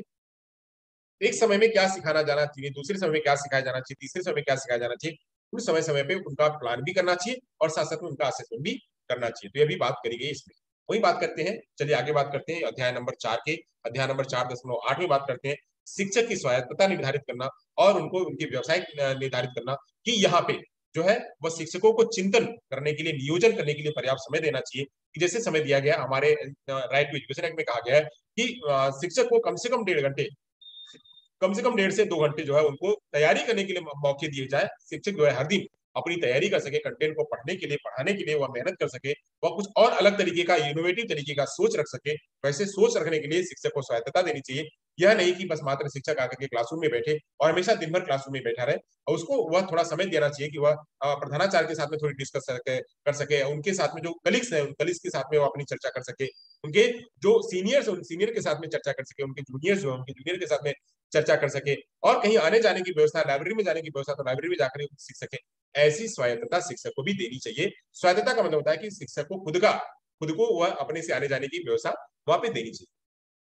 तो ऐसे में उनके पाठ्यक्रम में या एनसीएफ में इसकी बात करी गई, शिक्षक की स्वायत्तता और उनकी व्यवसायिक स्वतंत्रता भी यहाँ पे दी गई है। ये बस मात्र नहीं कि आकर के बस मात्र मजदूरों की तरह आप आकर के काम करते रहो, तो मजदूरों की तरह या नहीं कि आकर के आपने कहा कि कोई शिक्षक है उसको पढ़ाने का काम दिया गया, बोले कि आज चलो जो है विद्यालय में, विद्यालय के सामने जो प्रांगण है उस प्रांगण में बहुत सारे जो है घास उगा, ये चलो घास छीलो। तो घास छीलने का काम नहीं है शिक्षक का काम, घास छीलने का नहीं। उसके लिए किसी मजदूर को बुला लीजिए, किसी अन्य व्यक्ति को बुला लीजिए, या अगर शिक्षक को ही बुलाना है तो सारे शिक्षक प्रधानाचार्य खुद मिलकर के बच्चों के साथ में खुद मिलकर के करे। तो यहाँ पे शिक्षक को यह नहीं लगेगा कि खाली हमसे काम करवाया जा रहा है, सारे लोग मिलकर के काम कर रहे हैं। तो वहाँ पे एक टीम वर्क काम करेगी, तो टीम वर्क से विद्यालय की साफ सफाई हो सकती है। तो खाली एक व्यक्ति को ही लेकर के नहीं कहना, सारे व्यक्ति अगर काम करेंगे तो वहां पे काम को कोई लेकर के कोई आपत्ति नहीं जताएगा। तो ऐसे यहाँ पे व्यवसायिक स्वतंत्रता भी देनी चाहिए। अगर शिक्षक को अपने ज्ञान को बढ़ाना है, मान लीजिए शिक्षक कोई चाहता है कि उसका वो अपने ज्ञान को और बढ़ाना चाहता है, अपडेट करना चाहता है, उसने कोई डिप्लोमा करा, वो बीएड करना चाहता है,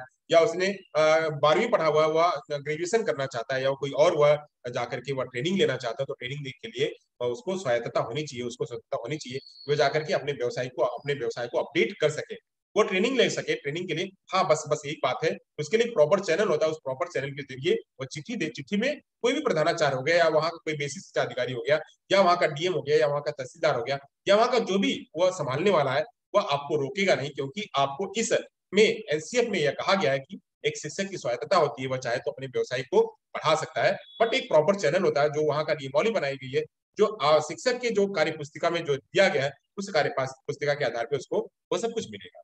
तो ऐसे यहाँ पे इस सब की भी बात करी गई। चलिए यहाँ पे होता है अध्याय नंबर 4 खत्म होता है। अब आते हैं, बात करते हैं अध्याय नंबर 5 की।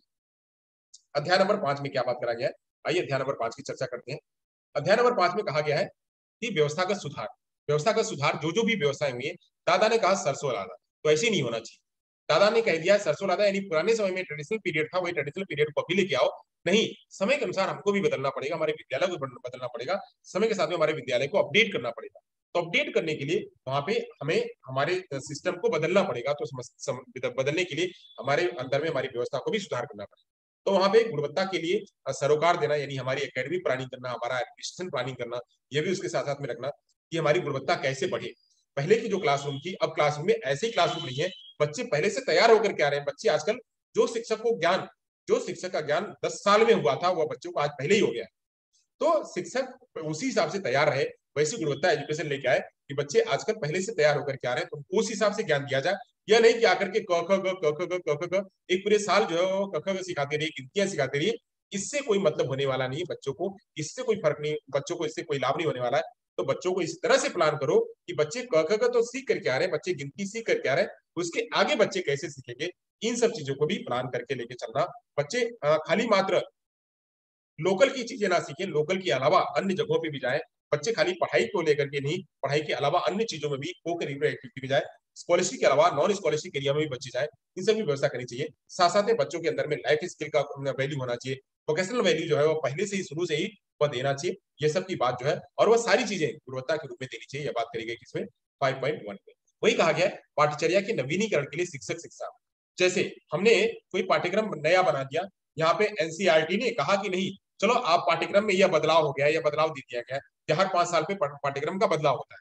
हर आप लोग सभी लोग जानते हैं कि एवरी 5 ईयर्स में हर किसी पाठ्यक्रम का बदलाव होता है। किसी भी पाठ्य पुस्तक है या कोई सिलेबस है, वह सिलेबस बदलता है, या वहां का करिकुलम है, वह करिकुलम बदलता है। चाहे पहली का हो, दूसरी का हो, तीसरी का हो, हर किसी का पाठ्यक्रम वो बदल जाता है, बदल जाता है। तो जैसे ही पाठ्यक्रम बदल दिया गया, उसमें नई चीजें रखी गई, बस शिक्षक को उसके बारे में तालीम देना, शिक्षक को उसके बारे में ट्रेनिंग देना। तो ट्रेनिंग देकर के वह सब करना। जैसे अभी हाल हाल में क्या चल रहा है, तो हाल हाल में एनईपी चल रहा है। एनईपी चल रही है तो एनईपी 2020 आई है तो एनईपी 2020 के बारे में हर शिक्षक को पता होना चाहिए। आरपीडब्ल्यूडी आया तो आरपीडब्ल्यूडी के बारे में सारे शिक्षकों को जानकारी होनी चाहिए। अभी एनसीएफ हमारा 2022 आने वाला है, एनसीएफ 2022 के बारे में हर शिक्षक को जानकारी होनी चाहिए कि एनसीएफ का जो 1975 था उसमें क्या फर्क था, 1988 में था तो उसमें क्या फर्क था, 2000 में एनसीएफ आया तो उसमें क्या फर्क था, 2005 में जो एनसीएफ था उसमें क्या सुधार था, अब जो हमारा 2022 में जो बन रहा है उसमें क्या क्या चीजें शामिल करी जा रही है। क्या आपके कोई व्यूज है, क्या आपके कोई मत है, आप उसमें कुछ अपना व्यू दे सकते हैं, तो यहाँ पे उनके व्यू को लेना और उन पाठ्यक्रम के नवीनीकरण में शिक्षकों को भी ट्रेनिंग देना। तो शिक्षकों की ट्रेनिंग में इन सर्विस देना और प्री सर्विस देना। तो पाठ्यक्रम में बदलाव के लिए जैसे प्री सर्विस का मतलब हो गया कि कोई टीचर सर्विस नहीं कर रहा है और वो अभी डिग्री और डिप्लोमा कर रहा है और अभी उसके बाद वो सर्विस में जाने वाला है, जैसे आप लोग डीएड कर रहे हैं, बीएड कर रहे हैं, तो डीएड बीएड करने के बाद आप जब इन सर्विस में जाएंगे, तो एक तो इन सर्विस में रहते हुए उनको ब्रिज कोर्स के माध्यम से या एक साप्ताहिक कार्यक्रम के माध्यम से या जैसे सीआरई प्रोग्राम उनके उनके माध्यम से या स्किल डेवलपमेंट प्रोग्राम होते हैं उनके माध्यम से या फैकल्टी डेवलपमेंट प्रोग्राम होते हैं उनके माध्यम से उनको ट्रेनिंग दी जाए। जो नई बातें हैं उन नई बातों के बारे में उनको अवेयर कराया जाए। जो कोई नई मेथोडोलॉजी आई है उन नई मेथोडोलॉजी के बारे में जानकारी दी जाए। कोई नया तरीका आया है, कोई टेक्निक आई है, उस नई टेक्निक के बारे में जानकारी दिया जाए। कोई नया अप्रोच आया, उस नया अप्रोच के बारे में जानकारी दिया जाए कि कंप्यूटर को कैसे हम लेकर के जा सकते हैं, उस कंप्यूटर के बारे में जानकारी दिया जाए। तो ये सब चीजें या फिर हमें हमारा एटीट्यूडल बैरियर कैसे दूर करना है उसके बारे में उनको जो है वो सेंसिटाइजेशन प्रोग्राम हुआ, वो सेंसिटाइजेशन प्रोग्राम बच्चों को सिखाया जाए या उनके टीचर को सिखाया जाए। तो ये सब की बात करी गई किसमें, 5.2 में। 5.2 में कहा गया है कि पाठ्यक्रम जैसे बदलता है वैसे ही शिक्षक को ट्रेनिंग देनी चाहिए ताकि शिक्षक उस बदलते हुए पाठ्यक्रम के लिए वो तैयार रहे और वैसे ही वह इम्प्लीमेंट उसको कर सके।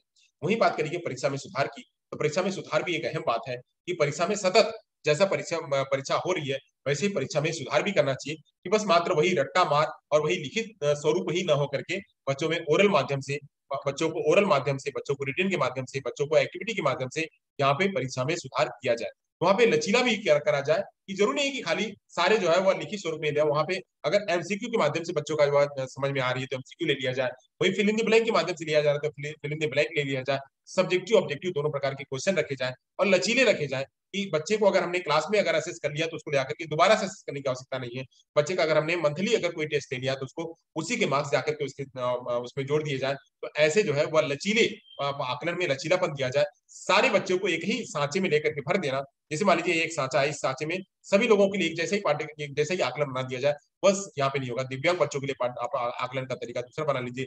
वही जो मान लीजिए लर्निंग डिसेबल है, वहाँ पे कोई डिसलेक्सिया वाला है या डिसकैल्कुलिया वाला है, डिसग्राफिया वाला है, उनके लिए उनके हिसाब से पाठ्यक्रम का जो उसमें असेसमेंट का जो तरीका है वो बदला जाए।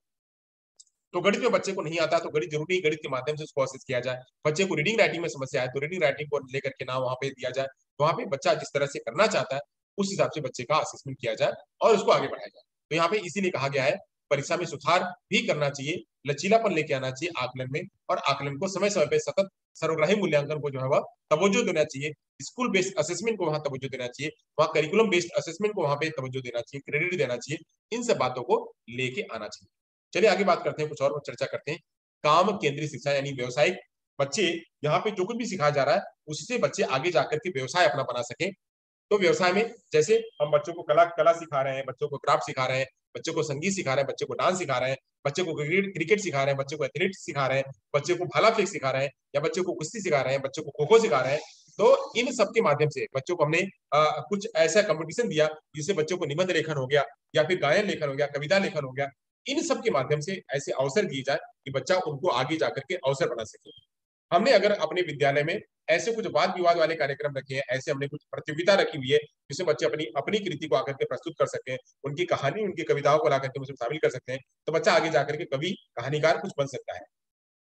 वही अगर कोई बच्चा गीत संगीत में है, उसके गीत संगीत में थोड़ा भी अगर असर है, उस गीत संगीत को लेकर के निखारना और निखार करके उसको आगे बढ़ाना, यह भी जो है वो हम कर सकते हैं। हर बच्चे के अंदर में कोई ना कोई एक प्रतिभा होती है, तो उस प्रतिभा को लेकर के उनको आगे उनका वोकेशनल उनका व्यवसाय बन सके, वैसे व्यवसाय के लिए उनको निखारना, उनको चुन करके उस पर ट्रेनिंग देना या उस पर उनको उनके माता पिता को उनको सजेस्ट करना कि बच्चा इस तरह इस रूप में आगे जा सकता है। वही बात करते हैं विचार और व्यवहार में नवाचार करने के लिए। तो हमारे जो विचार है उन विचारों में हमेशा नवाचार इनोवेशन लेके आना चाहिए। हमेशा वही नहीं कि हमने वही स्टीरियोटाइप की कहानी है कि पढ़ोगे लिखोगे बनोगे नवाब, खेलोगे कूदोगे बनोगे खराब, तो ऐसी जरूरत क्या है। ऐसी क्या जरूरत है कि पढ़ोगे लिखोगे बनोगे नवाब, खेलोगे कूदोगे बनोगे खराब। तो खेलने ये पुरानी टेंडेंसी है, पुराने समय में था, तो पुराने समय को एकदम हटा दीजिए। नए समय में जो नया चीज आई हुई, इस नई चीजों को लेकर के चलिए। कहते हैं कि बच्चों को आज आईसीटी का प्रयोग बच्चे बहुत ज्यादा करते हैं, तो आईसीटी का प्रयोग को लेकर के आइए ना। आईसीटी पर बच्चे ज्यादा ना हो, उसके एडिक्ट ना हो, बट आईसीटी का प्रयोग अगर आपको फायदेमंद हो रहा है तो आईसीटी का प्रयोग करिए, इंटरनेट का प्रयोग करिए, टेक्नोलॉजी का प्रयोग करिए। तो टेक्नोलॉजी के प्रयोग करने से आप बच्चों को पढ़ा सकते हैं। जैसे जूम का प्लेटफॉर्म आज हम आपके सामने यहाँ पे उपस्थित में है, तो जूम लेकर के चल रहे हैं। आज मैंने भी हमारे अपने कॉलेज में बहुत सारा बदलाव किया है। जो हम ये समझ रहे थे कि पहले नहीं पढ़ना ही है, पढ़ना ही है, पढ़ना ही, क्लास में बैठ करके पढ़ना ही है, नहीं, अब हम कह रहे हैं कि पढ़ने के साथ साथ में आपको कंपटीशन की भी तैयारी करनी है। तो कंपटीशन की भी तैयारी आप कर सकते हैं। एक्सपीरियंस बेस्ड लर्निंग की हमने चर्चा करी हुई अपने विद्यालय में अपने यहाँ, कि सारे बच्चे पहले एक्सपीरियंस लेके आए फिर जाकर के पढ़े। तो पहले एक्सपीरियंस लीजिए ना। जरूर नहीं कि हम आकर के खाली आकर के बला बला बला बला करके आके पढ़ा दिए, नोट्स बनवा दिया, आप आकर के सीख लो। तो ऐसी जरूरी नहीं है, आप अपनी भावनाओं को, अपने विचारों को प्रस्तुत करें। ये सभी चीजें ला करके रख लीजिए। तो नवाचार, जितने भी इनोवेशन है, वह इनोवेशन ला करके देना चाहिए। इनोवेशन में जैसे यह इसी इनोवेशन को लेकर के स्टार्टअप इंडिया है, या फिर स्किल डेवलपमेंट, स्किल इंडिया है, या डिजिटल इंडिया है, ये सब चीजें बच्चों को उनके साथ में जोड़ना और उनको उस हिसाब से तैयार करना, यह सभी लेकर के आना। तो यह इसके इन सब के जो हमारे जो तरीके हैं, digital India, skill India, startup India, इन सब के साथ में बच्चों को जोड़ करके उनको आगे बढ़ाने की चर्चा भी यहाँ पे एनसीएफ में करी गई थी, कि हर बच्चे के, हर टीचर के अंदर में जो नवाचार है, उस नवाचार को उनके व्यवहार में लाना और उसको बढ़ावा देना, यह भी बात करी गई इसमें। चलिए बात करते हैं 5.6 जो अंतिम है, नई साझेदारी भी जोड़ना। नई साझेदारी के साथ में हम कहते हैं, और हमेशा ये पुराने समय में कहा गया कि अकेला चना कभी भाड़ नहीं फोड़ता है। अकेला चना भाड़ नहीं फोड़ता है, इसका मतलब क्या, कि अगर हम चाहें कि हम ही अकेले सारा कुछ काम कर ले तो पॉसिबल नहीं है। हर किसी को यहाँ आपको टीम में लेकर के चलना पड़ेगा। टीम में वहां पे विद्यालय का सदस्य भी हो सकता है, वो मोर नॉलेज वाला दर, वहां पे जो बच्चा, जो बहुत बढ़िया बच्चा है, उसके अंदर में कोई ऐसा भाव है, तो आप उसको भी लेके यूज किया जा सकता है। आप लोगों ने अगर मूवी देखी होगी, उरी मूवी, उड़ी मूवी में एक एक वाकया वहां पे दर्शाया गया था, कि वहां पे वह हीरो जो वहां का होता है, वह हीरो कहता है कि हमें एक ऐसा जो है वो रोबोट, वह हमें क्या, उसको क्या कहते हैं, जो उड़ता है, उड़ने वाले को ड्रोन, हाँ, हमको एक ऐसा ड्रोन चाहिए, वह ड्रोन भी हमें एक ऐसा पक्षी वाला ड्रोन चाहिए, जो कि उड़ करके कहीं भी जाकर के देख सके। तो ऐसे पक्षी वाले ड्रोन की संकल्पना करने के लिए, तो वह जो है भाभा एटॉमिक सेंटर जो है वह बेंगलोर गए, और बेंगलोर में वहां पे एक बच्चा जो है वह अभी ट्रेनिंग लेकर के आकर के इंटर्नशिप कर रहा था। वह इंटर्न्स जो है बढ़िया सा एक कबूतर बनाया हुआ था। वह कबूतर, ये पक्षी जो है, वो बढ़िया से ड्रोन के रूप में काम कर सकता था।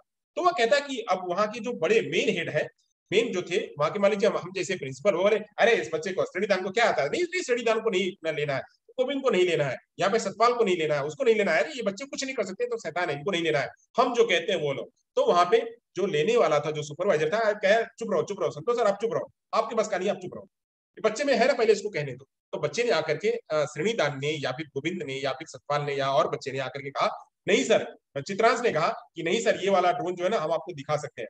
तो ड्रोन को दिखाने के लिए उसने कहा कि चलिए ड्रोन को हम उड़ाते हैं, और प्रिंसिपल को कहा कि चलो सर आप जरा पकड़ो। बोला अच्छा हमको ऐसा करा है, तो फिर वहां पे सुपरवाइजर ने आग दिखाई, चलो करो।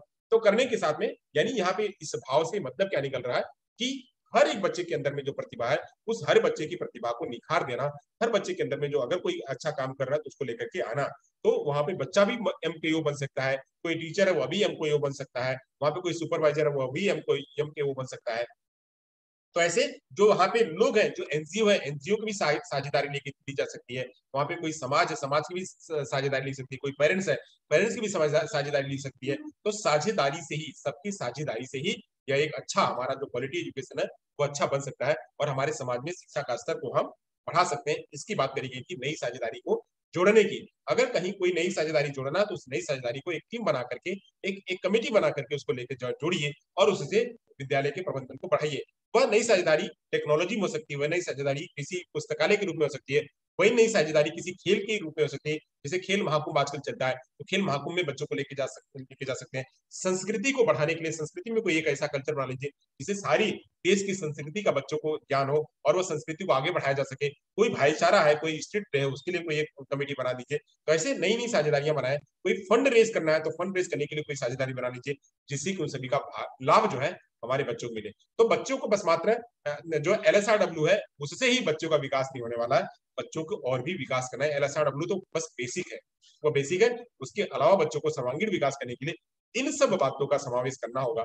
ये सब बातें जो है वो व्यवस्था के सुधार में बात करी गई है। तो व्यवस्था के सुधार में 5.1 से लेकर के 5.6 की चर्चा करी गई है। तो गुणवत्ता को लेकर के सरोकार, पाठचर्या में नवीनीकरण को लेकर के शिक्षक को शिक्षा देनी, परीक्षा में सुधार करने की बात, काम केंद्रित शिक्षा की बात, विचार और व्यवहार में नवाचार लाने की बात, नई साझेदारियों को जोड़ने की बात जो है वह अध्याय नंबर 5 में करी गई है।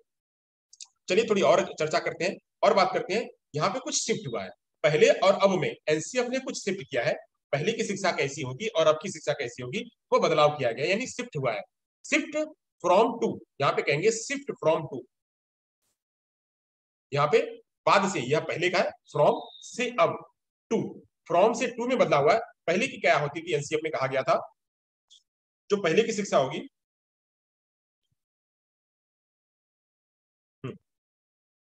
पहले की शिक्षा में कहा गया कि शिक्षक केंद्रित और स्थिर डिजाइन, जो पहले की डिजाइन है वैसी होगी। यहाँ पे शिक्षक केंद्रित, तो शिक्षक केंद्रित को ना करके कैसा करना, शिक्षार्थी केंद्रित, यानी बच्चों के आधार पे, बच्चों के आधार, बच्चे जैसा सोचते हैं वैसा करना, और लचीली प्रक्रिया बनाना, फ्लेक्सिबल बनाना। तो जो स्थिर डिजाइन है वैसा ही नहीं, उसमें आप चाहे तो आप फ्लेक्सिबिलिटी ला सकते हैं। पाठ्यक्रम बनाए तो जरूरी है कि पाठ्यक्रम हम लेसन 1 से स्टार्ट करेंगे। हम अगर हमें जरूरत है हम लेसन 5 पहले स्टार्ट कर लेंगे, लेसन 1 को बाद में स्टार्ट करेंगे, तो वो फ्लेक्सिबल हम ला सकते हैं। तो ऐसा जो है वह बच्चे अगर कहते हैं कि सर आज हमको ये पढ़ा दीजिए, तो कोई बात नहीं, चलो आज हम लेसन 6 पढ़ लेते हैं, लेसन 1 को बाद में पढ़ेंगे। लेसन 1 को लिंक करना है, वह शिक्षक के ऊपर जिम्मेदारी है कि वह लिंक तो उसको कैसे कराएगा। बच्चों को यह पता नहीं कि कैसे जोड़ना है, कैसे लय में जाना है, वह काम शिक्षक का है। इसीलिए शिक्षक को कहा गया फैसिलिटेटर। तो शिक्षक को फैसिलिटेटर कहा गया है। शिक्षक का निर्देश और निर्णय पहले होता था, शिक्षक क्या करता था, वो निर्देश और निर्णय लेता था। तो शिक्षक एक गाइड, शिक्षक जो है वो एक मतलब पढ़ाने वाला होता था। टीचर खाली पढ़ाने वाला होता था, वो निर्देश देने वाला होता था। जबकि यहाँ पे क्या है, शिक्षक को कहा गया है कि शिक्षक एक फैसिलिटेटर बनेगा, और यहाँ पे शिक्षार्थी जो है वह क्या होगा, स्वायत्त बनेगा। शिक्षार्थी यहाँ पे वह स्वनिर्भर बनेंगे, तो शिक्षार्थी को स्वनिर्भर बनाने की बात करी गई है, स्वायत्त बनाने की बात करी गई है। यहाँ पे कहा गया शिक्षक एक मार्गदर्शक और प्रबोधन के रूप में काम करेगा, जबकि शिक्षार्थी जो है, अब यहाँ पे बात करी गई है शिक्षार्थी को सहयोग के द्वारा सीखने में प्रोत्साहित करने की बात करी गई है। यहाँ पे इस वाले, हाँ इस वाले, यहाँ पे नहीं, चलिए पेन कहाँ जा रहा पता नहीं चल रहा है, हाँ यहाँ पे दिख रहा है। चलिए अब बात कराए निष्क्रिय भाव से सीखना। पहले क्या होता था, जब टीचर सेंटर्ड होता था, यहाँ पे टीचर ही खाली बात करता था, बच्चे यहाँ पे निष्क्रिय भाव से सीखते थे। जबकि यहाँ पे बच्चे कैसे सीखेंगे, यहाँ पे सक्रिय भाव से सीखेंगे। तो निष्क्रियता से लेकर पैसिव से लेकर के एक्टिव की बात जो है वह करी गई है। वहीं यहाँ बात करा गया था कि बच्चे एक चार दीवारी के अंदर सीखेंगे। तो चार दीवारी के अंदर ना सीख करके बच्चों को एक विस्तृत सामाजिक माहौल देना, जैसे कि बच्चे वहां पे सीख सके। खाली चार दीवारी के अंदर नहीं, बच्चे चाहे तो घर के अंदर, घर के बाहर, विद्यालय के अंदर, विद्यालय के बाहर, चाहे जहां पे सीखना चाहे वैसा बच्चे सीख सकते हैं। वहीं यहाँ पे कहा गया था कि जो शिक्षक है वो ज्ञान प्रदत्त, यानी ज्ञान देने वाला होता था।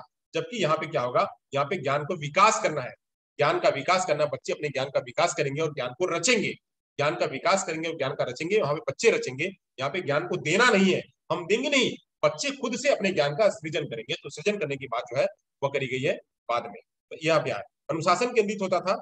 यहाँ पे कहाँ पे, जो पहले वाला एनसीएफ से पहले की जो स्ट्रेटेजी होती थी वह अनुशासन केंद्रित होती थी। जबकि यहाँ पे क्या है, बहु अनुशासनात्मक जो है, शैक्षिक दृष्टि से बहु अनुशासनात्मक होना। यहाँ पे बस मात्र क्लासरूम में ही पढ़ने करके अनुशासन नहीं, वहाँ पे बहुत सारे अनुशासन को भी वहाँ पे शामिल किया गया। बच्चे खुद से अनुशासित हो यह व्यवस्था करना, विद्यालय में से लेकर के अनुशासित हो यह भी वहाँ पे व्यवस्था करना। रैखिक अनुभव होता था कि सीधे एकदम सीधा सपाट ही चलना है। जबकि नहीं, अब यहाँ पे क्या हो गया, या आप चाहे तो उलट यहाँ पे एक वक्र रूप में चल सकते हैं, वक्र रूप में, बहुविध रूप में यहाँ पे अनुभव ले सकते हैं। एक ही नहीं, बस मात्र हमने कहा विद्यालय में आकर पढ़ना नहीं, वहां पे बच्चा चाहे तो वह एक्टिविटी के माध्यम से, आर्ट के माध्यम से, क्राफ्ट के माध्यम से, खेल के माध्यम से बच्चा अगर सीखना चाहता है तो इन सब चीजों को भी वहां पे समावेश करना। तो यहाँ पे बहुविध विकास को यहाँ पे शामिल करने की बात करी गई। यहाँ पे मूल्यांकन होता था, और मूल्यांकन को सबसे लास्ट में लाकर के मूल्यांकन किया जाता था, और बच्चे को पास फेल किया जाता था। तो पास फेल करने के आधार पे यहाँ पे कम नहीं, यहाँ पे सतत सतत जो है पाठ्यक्रम का मूल्यांकन करना। तो यहाँ पे सीसी की बात करी गई। और बहुविध, यानी एक ही जगह पे मूल्यांकन न करना, हर जगह पे मूल्यांकन करना। बच्चे का बस मात्र रीडिंग राइटिंग और अरिथमेटिक पे ही ना मूल्यांकन करके बच्चे का हर एक पहलू का मूल्यांकन करने की बात जो है इसमें करी गई है। तो यह शिफ्ट से फ्रॉम से टू की बात करी गई है। यह भी एनसीएफ में ही चर्चा करा गया है, एनसीएफ में यह महत्वपूर्ण बदलाव की चर्चा करी गई है। यह भी कहीं अगर प्रश्न आए तो कहां से कहां बदलाव हुआ है, इन बातों को भी आप ध्यान करके रखिए। चलिए, तो यहाँ पे हो गया एनसीएफ 2005 में क्या महत्वपूर्ण बदलाव किए गए थे, वह भी यहाँ पे चर्चा कर लिया हमने। कुछ लेते हैं कि रूपरेखा कैसी थी। तो ज्ञान सूचना का विभेद करना, शिक्षक को रटने के स्थान पे, शिक्षण रटने के स्थान पे ज्ञान का निर्माण करने की बात करी गई थी। बहुत जल्दी ले लेते हैं, वही बात करी गई थी। छात्र स्वयं अपने ज्ञान का निर्माण कर सकेंगे, ऐसी बात करी गई थी। पाठचर्या में समता और समावेशी शिक्षा की बात करी गई है यहाँ पे। वहां पे पाठचर्या में बोझ कम किया जाए, जो बच्चों का पाठचर्या का बोझ है उसको कम किया जाए। पर्यावरण शिक्षा को बढ़ावा दिया जाए, इसकी बात करी गई थी। उसको स्कूली विषयों के साथ में जोड़ा जाए। मानवीय विकास, छात्र मित्रवत मूल्यांकन प्रणाली को यहाँ पे विकसित किया जाए। ये सब उसका बहुत निचोड़ है। ये सब निचोड़ जो मैंने आज तक पूरा 5वां अध्याय में जो पढ़ाया उसका निचोड़ मैं आपके सामने प्रस्तुत कर रहा हूँ। ग्रेडिंग पर बल दिया जाए कि यहाँ पे जो बच्चे 10वीं 9वीं 10वीं 11वीं 12वीं में जब बच्चे 10वीं में पास होते थे तो वहां पे एक नंबर से 49.9 या 59.9 में बच्चा होता था तो वह सेकंड क्लास में आता था, और वहीं 60 पाने वाला बच्चा फर्स्ट क्लास में आता था। तो यहाँ पे ऐसी व्यवस्था ना करना, ग्रेड दे देना। तो ग्रेड में हर कोई उसी ग्रेड में आया, ग्रेड ए मिला है, ग्रेड बी मिला है, ग्रेड सी मिला है, ग्रेड डी मिला है, ग्रेड ई मिला है। वहां पे यह नंबर नहीं, फर्स्ट क्लास सेकंड क्लास की बात नहीं करी गई है। तो ग्रेडिंग पर बढ़ दिया जाए जिससे कि बच्चों के अंदर में जो सुसाइडल अटेम्प्ट की बात आती थी उसको दूर किया जा सके। विद्यालय प्रणाली की व्यवस्था की जाए, नागरिक समूह बनाया जाए, इस पर भी किया गया है, जिसे मैंने बताया था कि समाज को सहभाग करना। विवेचनात्मक शिक्षा शास्त्र पर बल दिया जाए कि बच्चे जो है वो ज्यादा क्रिटिकल थिंकिंग कर सके। क्या हो गया? चलिए, अच्छा कुछ हो गया था इसमें। हाँ, पता नहीं क्या हो गया था इसमें, कहाँ चला गया। हाँ, आगे बात करते हैं। शिक्षा में गुणवत्ता बच्चा निभाएगा और बच्चे अपने चिंतनशील और उनकी सरलता को उपलब्ध कराना, ये भी बात करेगी। अधिगम में शैक्षिक तकनीकी की भव्यता बनाना, यानी शैक्षिक तकनीकी को लेके आना, ये भी एनसीएफ में कहा गया है। और समृद्ध अनुभवजन अधिगम वातावरण उपलब्ध कराना, जिसकी बात हमने अभी अभी अभी हमने करी है। बच्चे एक दूसरे के साथ में कोलैबोरेटिव रूप में वो अपने अपने आप को चर्चा करें, तो कोलैबोरेटिव रूप में संप्रेषण करें, ऐसी भी बात जो है यहाँ पे एनसीएफ के रेखा में बात करी गई। ये थे हमारे एनसीएफ। एनसीएफ में हमने अध्याय नंबर 1 से लेकर के अध्याय नंबर 5 तक की बात करी। तो एक बार चलिए हम फटाफट जो है उसको हम एक बार देख लेते हैं क्या क्या हमने चर्चा करी हुई थी। तो अध्याय 1 जो है, अध्याय 1 में बात करा गया परिप्रेक्ष्य की। अध्याय 1 से लेकर के 1.7 तक की। अध्याय 2 में 2.1 से लेकर के 2.9 तक की बात करी गई थी। अध्याय 3 में बात करा गया था 3.1 से लेकर के 3.11 तक की बात, जो पाठचर्या के क्षेत्र, स्कूल स्कूल का जो भागीदारी है वह और उसका आकलन, वह स्कूल की अवस्थाएं और उसकी आकलन की बात करी गई थी। वही बात करा गया था अध्याय नंबर 4 में, तो विद्यालय कैसा होगा, उसका कक्षा का वातावरण कैसा होगा, उसकी बात करी गई थी अध्याय नंबर 4.1 से लेकर के 4.8 तक की। वहीं मैंने जो है इसके अध्याय को, एक एक अध्याय को मैंने आपके आपके बीच में समझाया हुआ था, तो इसमें आपने सबने बहुत बढ़िया तरीके से समझा। आगे जो है अध्याय नंबर 5 था, तो अध्याय नंबर 5 में व्यवस्था का सुधार क्या क्या होने चाहिए, वो व्यवस्था का सुधार की बात यहाँ पे करी गई थी। कुछ मैंने निचोड़ बताया बताया कि पाठ्यक्रम में बदलाव कैसे, कहाँ से क्या होना चाहिए, भी चर्चा आपके सामने करी। वहीं यह सब हमारा यहाँ खत्म होता है। आइए अब आगे सामने आपके चलते चलते हैं स्व जांच के ऊपर। अब यहाँ से थोड़े स्व जांच लेंगे और स्व जांच के आधार पे आपसे कुछ प्रश्न लेंगे। और जैसे हमने पिछली बार जैसे हमने पिछली बार आपके सामने या जो हमारा राइट टू एजुकेशन एक्ट था उस पर हमने आपको दिया हुआ था प्रेजेंटेशन करने के लिए और आपने चर्चा करी हुई थी, वैसे ही ये खत्म होने के बाद एक आपको देंगे कि आप सभी लोग जो है उस पर थोड़े थोड़े लेकर के चर्चा करिए और इसका एक रिविजन करिए। रिविजन क्लास आप लोगों के ऊपर रहेगी। चलिए आइए कुछ लेते हैं स्वजाच। स्वजाच का पहला प्रश्न है आपकी स्क्रीन पर कुछ इस तरह से। पहला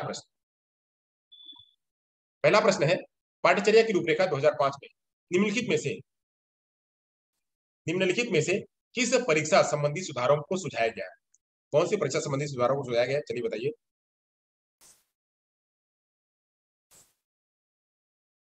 वह कक्षा 10 की परीक्षा ऐसी को, प्रतियोगी परीक्षाओं को प्रतियोगी प्रवेश परीक्षा ऐसी को, विद्यालय शिक्षा को विभिन्न अवस्थाओं पर राज्य स्तरीय परीक्षा हो, या उपरोक्त सभी। चलिए, अगर आप लोग को दिखाई पड़ रहा है तो जवाब दीजिए। क्वेश्चन नहीं दिख रहा है, अच्छा मैं वापस से शेयर करता हूँ।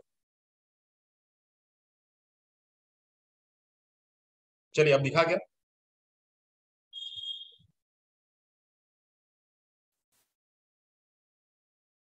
अब दिखा।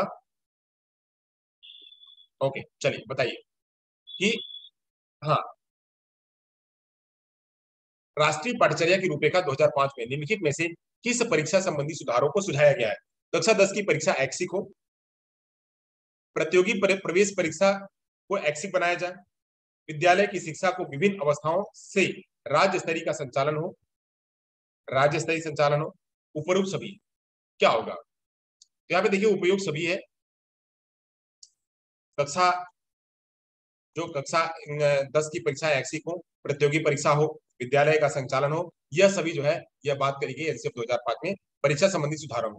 तो 10 की परीक्षा ऐच्छिक हो, प्रतियोगी परीक्षाओं का भी शामिल किया जाए और विद्यालय की शिक्षा की विभिन्न अवस्थाओं को राज्य राज्य स्तरीय जो है उसका संचालन हो, यह भी बात करी गई है। राज्य स्तरीय परीक्षा का संचालन हो, यह केंद्र स्तर पे ना राज्य स्तर पे करें, ताकि राज्य के लोग अपने अपने हिसाब से वो परीक्षा का संचालन कर सके। यहाँ पे उपरोक्त सभी जो है वह बात का सुझाव दिया गया। चलिए आगे बात करते हैं प्रश्न नंबर 2 की। प्रश्न नंबर 2 आपके सामने है। राष्ट्रीय पाठचर्या रूपरेखा 2005 में शांति शिक्षा को बढ़ावा देने के लिए कुछ क्रियाओं की अनुशंसा की गई है। पाठ्यक्रम रूपरेखा में निम्नलिखित में से किसे सूचीबद्ध किया गया है? महिलाओं के प्रति आदर एवं जिम्मेदारी के दृष्टिकोण को विकसित करने के लिए कार्यक्रम आयोजित किए जाए, नैतिक शिक्षा को बढ़ाया जाए, शांति शिक्षा को एक अलग से विषय के रूप में पढ़ाया जाए, या शांति शिक्षा को पाठ्यक्रम में सम्मिलित किया जाए। क्या होगा जवाब? देखिए यहाँ पे पहला जवाब तो नहीं है। महिला के प्रति आदर और जिम्मेदारी के दृष्टिकोण को विकसित करने के लिए कार्यक्रम आयोजित किया है, बस इतना ही एनफ नहीं है। यहाँ पे हाँ, रेज हैंड, शेष दान ने कुछ हैंड रेस किया। चलिए मैं लेता हूँ। नैतिक शिक्षा को पढ़ाया जाए, यह बात तो है, बट यह उसमें इसमें शांति शिक्षा को लेकर के नहीं है। शांति शिक्षा के लिए अलग से विषय बनाया जाए, यह भी नहीं भैया। यहाँ पे है क्या? शांति शिक्षा के लिए पाठ्यक्रम में सम्मिलित किया जाए, पाठ्यक्रम में ही सम्मिलित किया जाए, शांति शिक्षा को पाठ्यक्रम में ही सम्मिलित किया जाए, यह बात करी गई है। अलग से पाठ्यक्रम बनाने की बात नहीं करी है, अलग से विषय नहीं बनाने की बात करी है। आप लोगों ने नहीं देखा होगा कि अलग से विषय बनाया जाए, तो अलग से विषय नहीं, पाठ्यक्रम में शामिल करने की बात करी गई, यानी ऐसे पाठ में उसको शामिल कर दिया जाए जहां शांति शिक्षा आए। तो जैसे भी कोई लेसन बना दिया कि उस लेसन में यह सौहार्द की भावना, भाईचारे की भावना, शांति की भावना यह शामिल किया जाए, तो यह शांति शिक्षा को पाठ्यक्रम में सम्मिलित किया जाए, यह बात यहाँ पे करी गई है। तो जवाब क्या होगा? यह होगा 4 होगा। चलिए आगे बढ़ते हैं। तीसरा प्रश्न, तीसरा प्रश्न आपकी स्क्रीन पर है। राष्ट्रीय पाठचर्या 2005 की कार्यशाला आयोजित की गई, कहां पे की गई? SIERT उदयपुर में, NHRD नहीं, MHRD है, यहाँ पे MHRD है, MHRD दिल्ली में, या SCRT उदयपुर में, या NCRT नई दिल्ली। राष्ट्रीय कार्यशाला जिसमें जिसमें टीम बनाई गई थी, जिसमें टीम बनाई गई थी और फोकस ग्रुप डिस्कशन किए गए थे। टीम बनाई गई थी और फोकस ग्रुप डिस्कशन की बात करी गई थी, वहीं पे यह कार्यशाला के बाद फोकस ग्रुप डिस्कशन किया गया था। अब हमको बताइएगा, आप लोगों के लिए प्रश्न है अलग से, कितने फोकस ग्रुप डिस्कशन के लिए बनाया गया था, कितने मुद्दे थे? फोकस ग्रुप डिस्कशन के लिए कितने मुद्दे थे? फोकस ग्रुप डिस्कशन के लिए कितने मुद्दे थे, ये भी बताइएगा। यहाँ पे 4 है। एनसीईआरटी, सही बात है, एनसीईआरटी नई दिल्ली, एनसीईआरटी नई दिल्ली में यह राष्ट्रीय पाठचर्या की कार्यशाला आयोजित की गई थी और वहीं पे फोकस ग्रुप डिस्कशन जो है वो बनाया गया था। तो कितने मुद्दे दिए गए थे? 21 मुद्दे दिए गए थे। फोकस ग्रुप डिस्कशन के लिए 21 मुद्दे दिए गए थे और इन्हीं 21 मुद्दों पर चर्चा की गई थी। बहुत बढ़िया, एनसीईआरटी एकदम राइट आंसर है, एनसीईआरटी। चलिए आगे बढ़ते हैं। तीसरा प्रश्न हो गया, चौथे पे आते हैं। चौथा प्रश्न आपकी स्क्रीन पर है। भारत का भविष्य उसकी कक्षाओं में निर्मित हो रहा है, यह मत किस आयोग का है? किसने कहा कि भारत का भविष्य उसकी कक्षाओं में निर्मित होता है? यह किसने कहा? मुदालियर आयोग ने कहा, सैंडलर आयोग ने कहा, राधाकृष्ण आयोग ने कहा, या कोठारी आयोग ने कहा? यहाँ पे देखिए, मुदालियर आयोग ने नहीं, नहीं राधाकृष्ण आयोग ने भी नहीं कहा, सैंडलर आयोग ने नहीं कहा, कोठारी आयोग ने कहा। किसने कहा है? कोठारी आयोग। 1964 66 1964-66 इन्होंने यह सुझाव दिया था कि जो कक्षा है, नहीं विशाल जी, 2 नहीं है, यहाँ पे 4 है, जवाब 4 है, कोठारी आयोग। कोठारी आयोग ने कहा कि बच्चों का जो भविष्य है वह कक्षाओं में बनता है, तो कक्षाओं को इस रूप में सजाया जाए, इस रूप में बनाया जाए कि बच्चे जो है वह अच्छी तरह से सीख सके। सही बात है। 1964-66 दौलत सिंह कोठारी, जिनका नाम है DS कोठारी, DS कोठारी की अध्यक्षता में यह बनाया गया था। DS कोठारी की अध्यक्षता में यह कमेटी बनाई गई थी और उसमें कई सारे सुझाव दिए गए थे। तो उस सुझाव में एक सुझाव भी था कि भारत का भविष्य उसका कक्षा जो है वो कक्षाओं में ही निर्मित होता है। चलिए आगे बढ़ते हैं। 4 हो गया, 5वें पे आते हैं। 5वां प्रश्न है आपकी स्क्रीन पर। एनसीईआरटी जोड़ देती है किस पर? बाल केंद्रीय शिक्षा पर, अध्यापक केंद्रीय शिक्षा पर, समाज आधारित शिक्षा पर, या व्यक्ति आधारित शिक्षा पर? किस पर जोड़ देती है एनसीईआरटी? किस पर जोड़ देती है? तो एकदम यहाँ पे एकदम बिल्कुल सही है। क्या है वह? बाल केंद्रीय शिक्षा पर जोड़ देती है, अध्यापक केंद्रीय शिक्षा पर नहीं। जो अभी हमने पढ़ा, दोनों में अंतर पढ़ा, तो दोनों पर वो क्या देती है? वह देती है बाल केंद्रीय शिक्षा पर यह जोड़ देती है। चलिए बहुत बढ़िया। अगला प्रश्न लेते हैं, 6वां प्रश्न। 6वां प्रश्न आपकी स्क्रीन पर है कुछ इस तरह से। राष्ट्रीय पाठचर्या के अनुसार पाठ्यक्रम निर्माण का सबसे उपयुक्त सिद्धांत कौन सा है? बाल केंद्रितता का सिद्धांत, लचीलापन का सिद्धांत, क्रियाशीलता का सिद्धांत, या फिर उपरोक्त सभी? राष्ट्रीय पाठ्यचर्या का निर्माण करते समय अगर पाठ्यचर्या का निर्माण करना है, पाठ्यक्रम का निर्माण करना है, तो उसके लिए कौन सा सिद्धांत फॉलो करना चाहिए? तो यहाँ पे सभी सिद्धांत फॉलो करने चाहिए, यानी बाल केंद्रित सिद्धांत भी हो, लचीला सिद्धांत भी हो, और क्रियाशीलता का भी सिद्धांत हो, डायनेमिक भी हो, ये सभी है। क्या होगा जवाब यहाँ पे? 4। राइट आंसर है 4। बहुत बढ़िया। 6 प्रश्न आप लोगों ने बहुत बढ़िया से 6 प्रश्नों के जवाब दिए हैं। चलिए, बहुत बढ़िया, थैंक यू सो मच। अब किसी का कोई प्रश्न था, किसी ने हैंड रेस किया हुआ था, उनके प्रश्नों को ले लें। चलिए, किसने प्रश्न पूछा हुआ था? श्रेणीदान ने। श्रेणीदान, आपने प्रश्न पूछा हुआ था, पूछिए। चैट में लिखिएगा। आपने कुछ हैंड रेस किया हुआ था, पूछिए।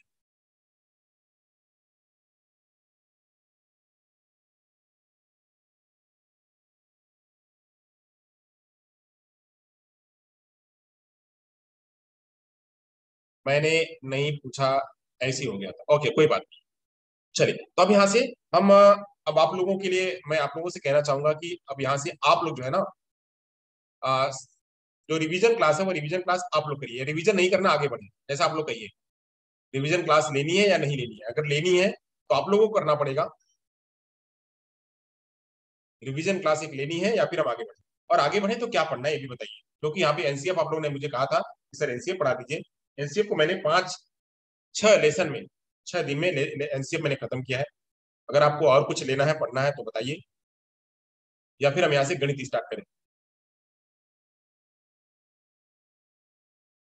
सर क्लास स्टार्ट कर दो मंथ की, पेडागोजी।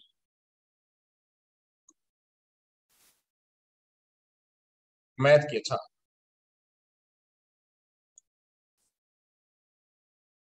क्लास स्टार्ट मैथ की कर दीजिए। Math, pedagogy, math math math और हिंदी। तो कैसे होगा? एक ही चलेगा ना? मैथ चलेगा या हिंदी चलेगा? एक ही होगा। मैथ होगा चाहे हिंदी होगा, दो जगह मत चलाइए, क्योंकि हमको भी कंटेंट बनाना पड़ता है ना, हमारे पास कंटेंट बना बनाया तो है नहीं। मैथ, चलिए ठीक है, तो मैं शुरू करते हैं। मैथ में आप लोगों को सिलेबस वाइज चलना है या फिर कुछ भी चलना है? कैसे पढ़ना है मैथ को? क्या पढ़ना है? जो सिलेबस है उस सिलेबस के हिसाब से पढ़ना है। सिलेबस, अच्छा। सर सिलेबस रीड किया, ठीक है, तो सिलेबस के आधार पे चलते हैं। मैथ का सिलेबस उठा दिया। चलिए, तो इसका रिवीजन नहीं करना है, आगे चलें एकदम। मैथ पेडागोजी रीड, मैथ की पेडागोजी रीड। अच्छा चलिए, तो ठीक है, आगे बढ़े।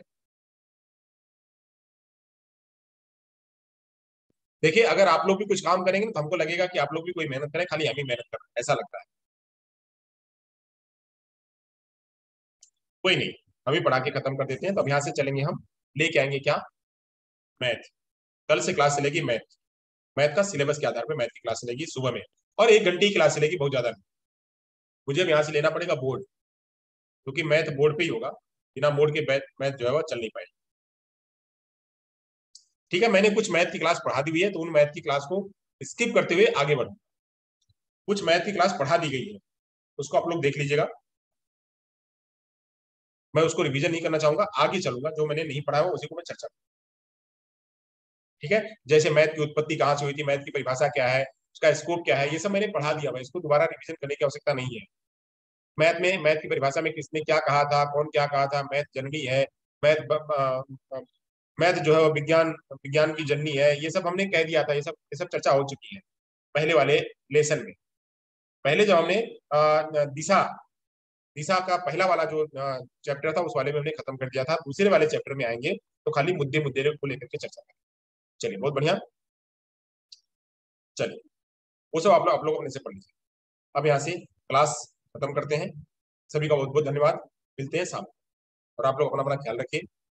पक्षियों के लिए पानी की व्यवस्था करिए, जानवरों के लिए पानी की व्यवस्था करिए, और सभी लोग समय पर जुड़ जाकर। अगर मुझे रहेगा कि मैं क्लास नहीं लूंगा, मैं आपको इन्फॉर्म करूँ। हालांकि मैं यहाँ घर पे हूँ, मुझे यहाँ पे भी थोड़े काम है, तो काम को लेकर के मुझे काम रहेगा तो मैं आपको बता दूंगा। अदरवाइज क्लास तो एक 9 से 10, 8 से 9 की क्लास चलेगी। चलिए, थैंक यू सो मच। मिलते हैं शाम को।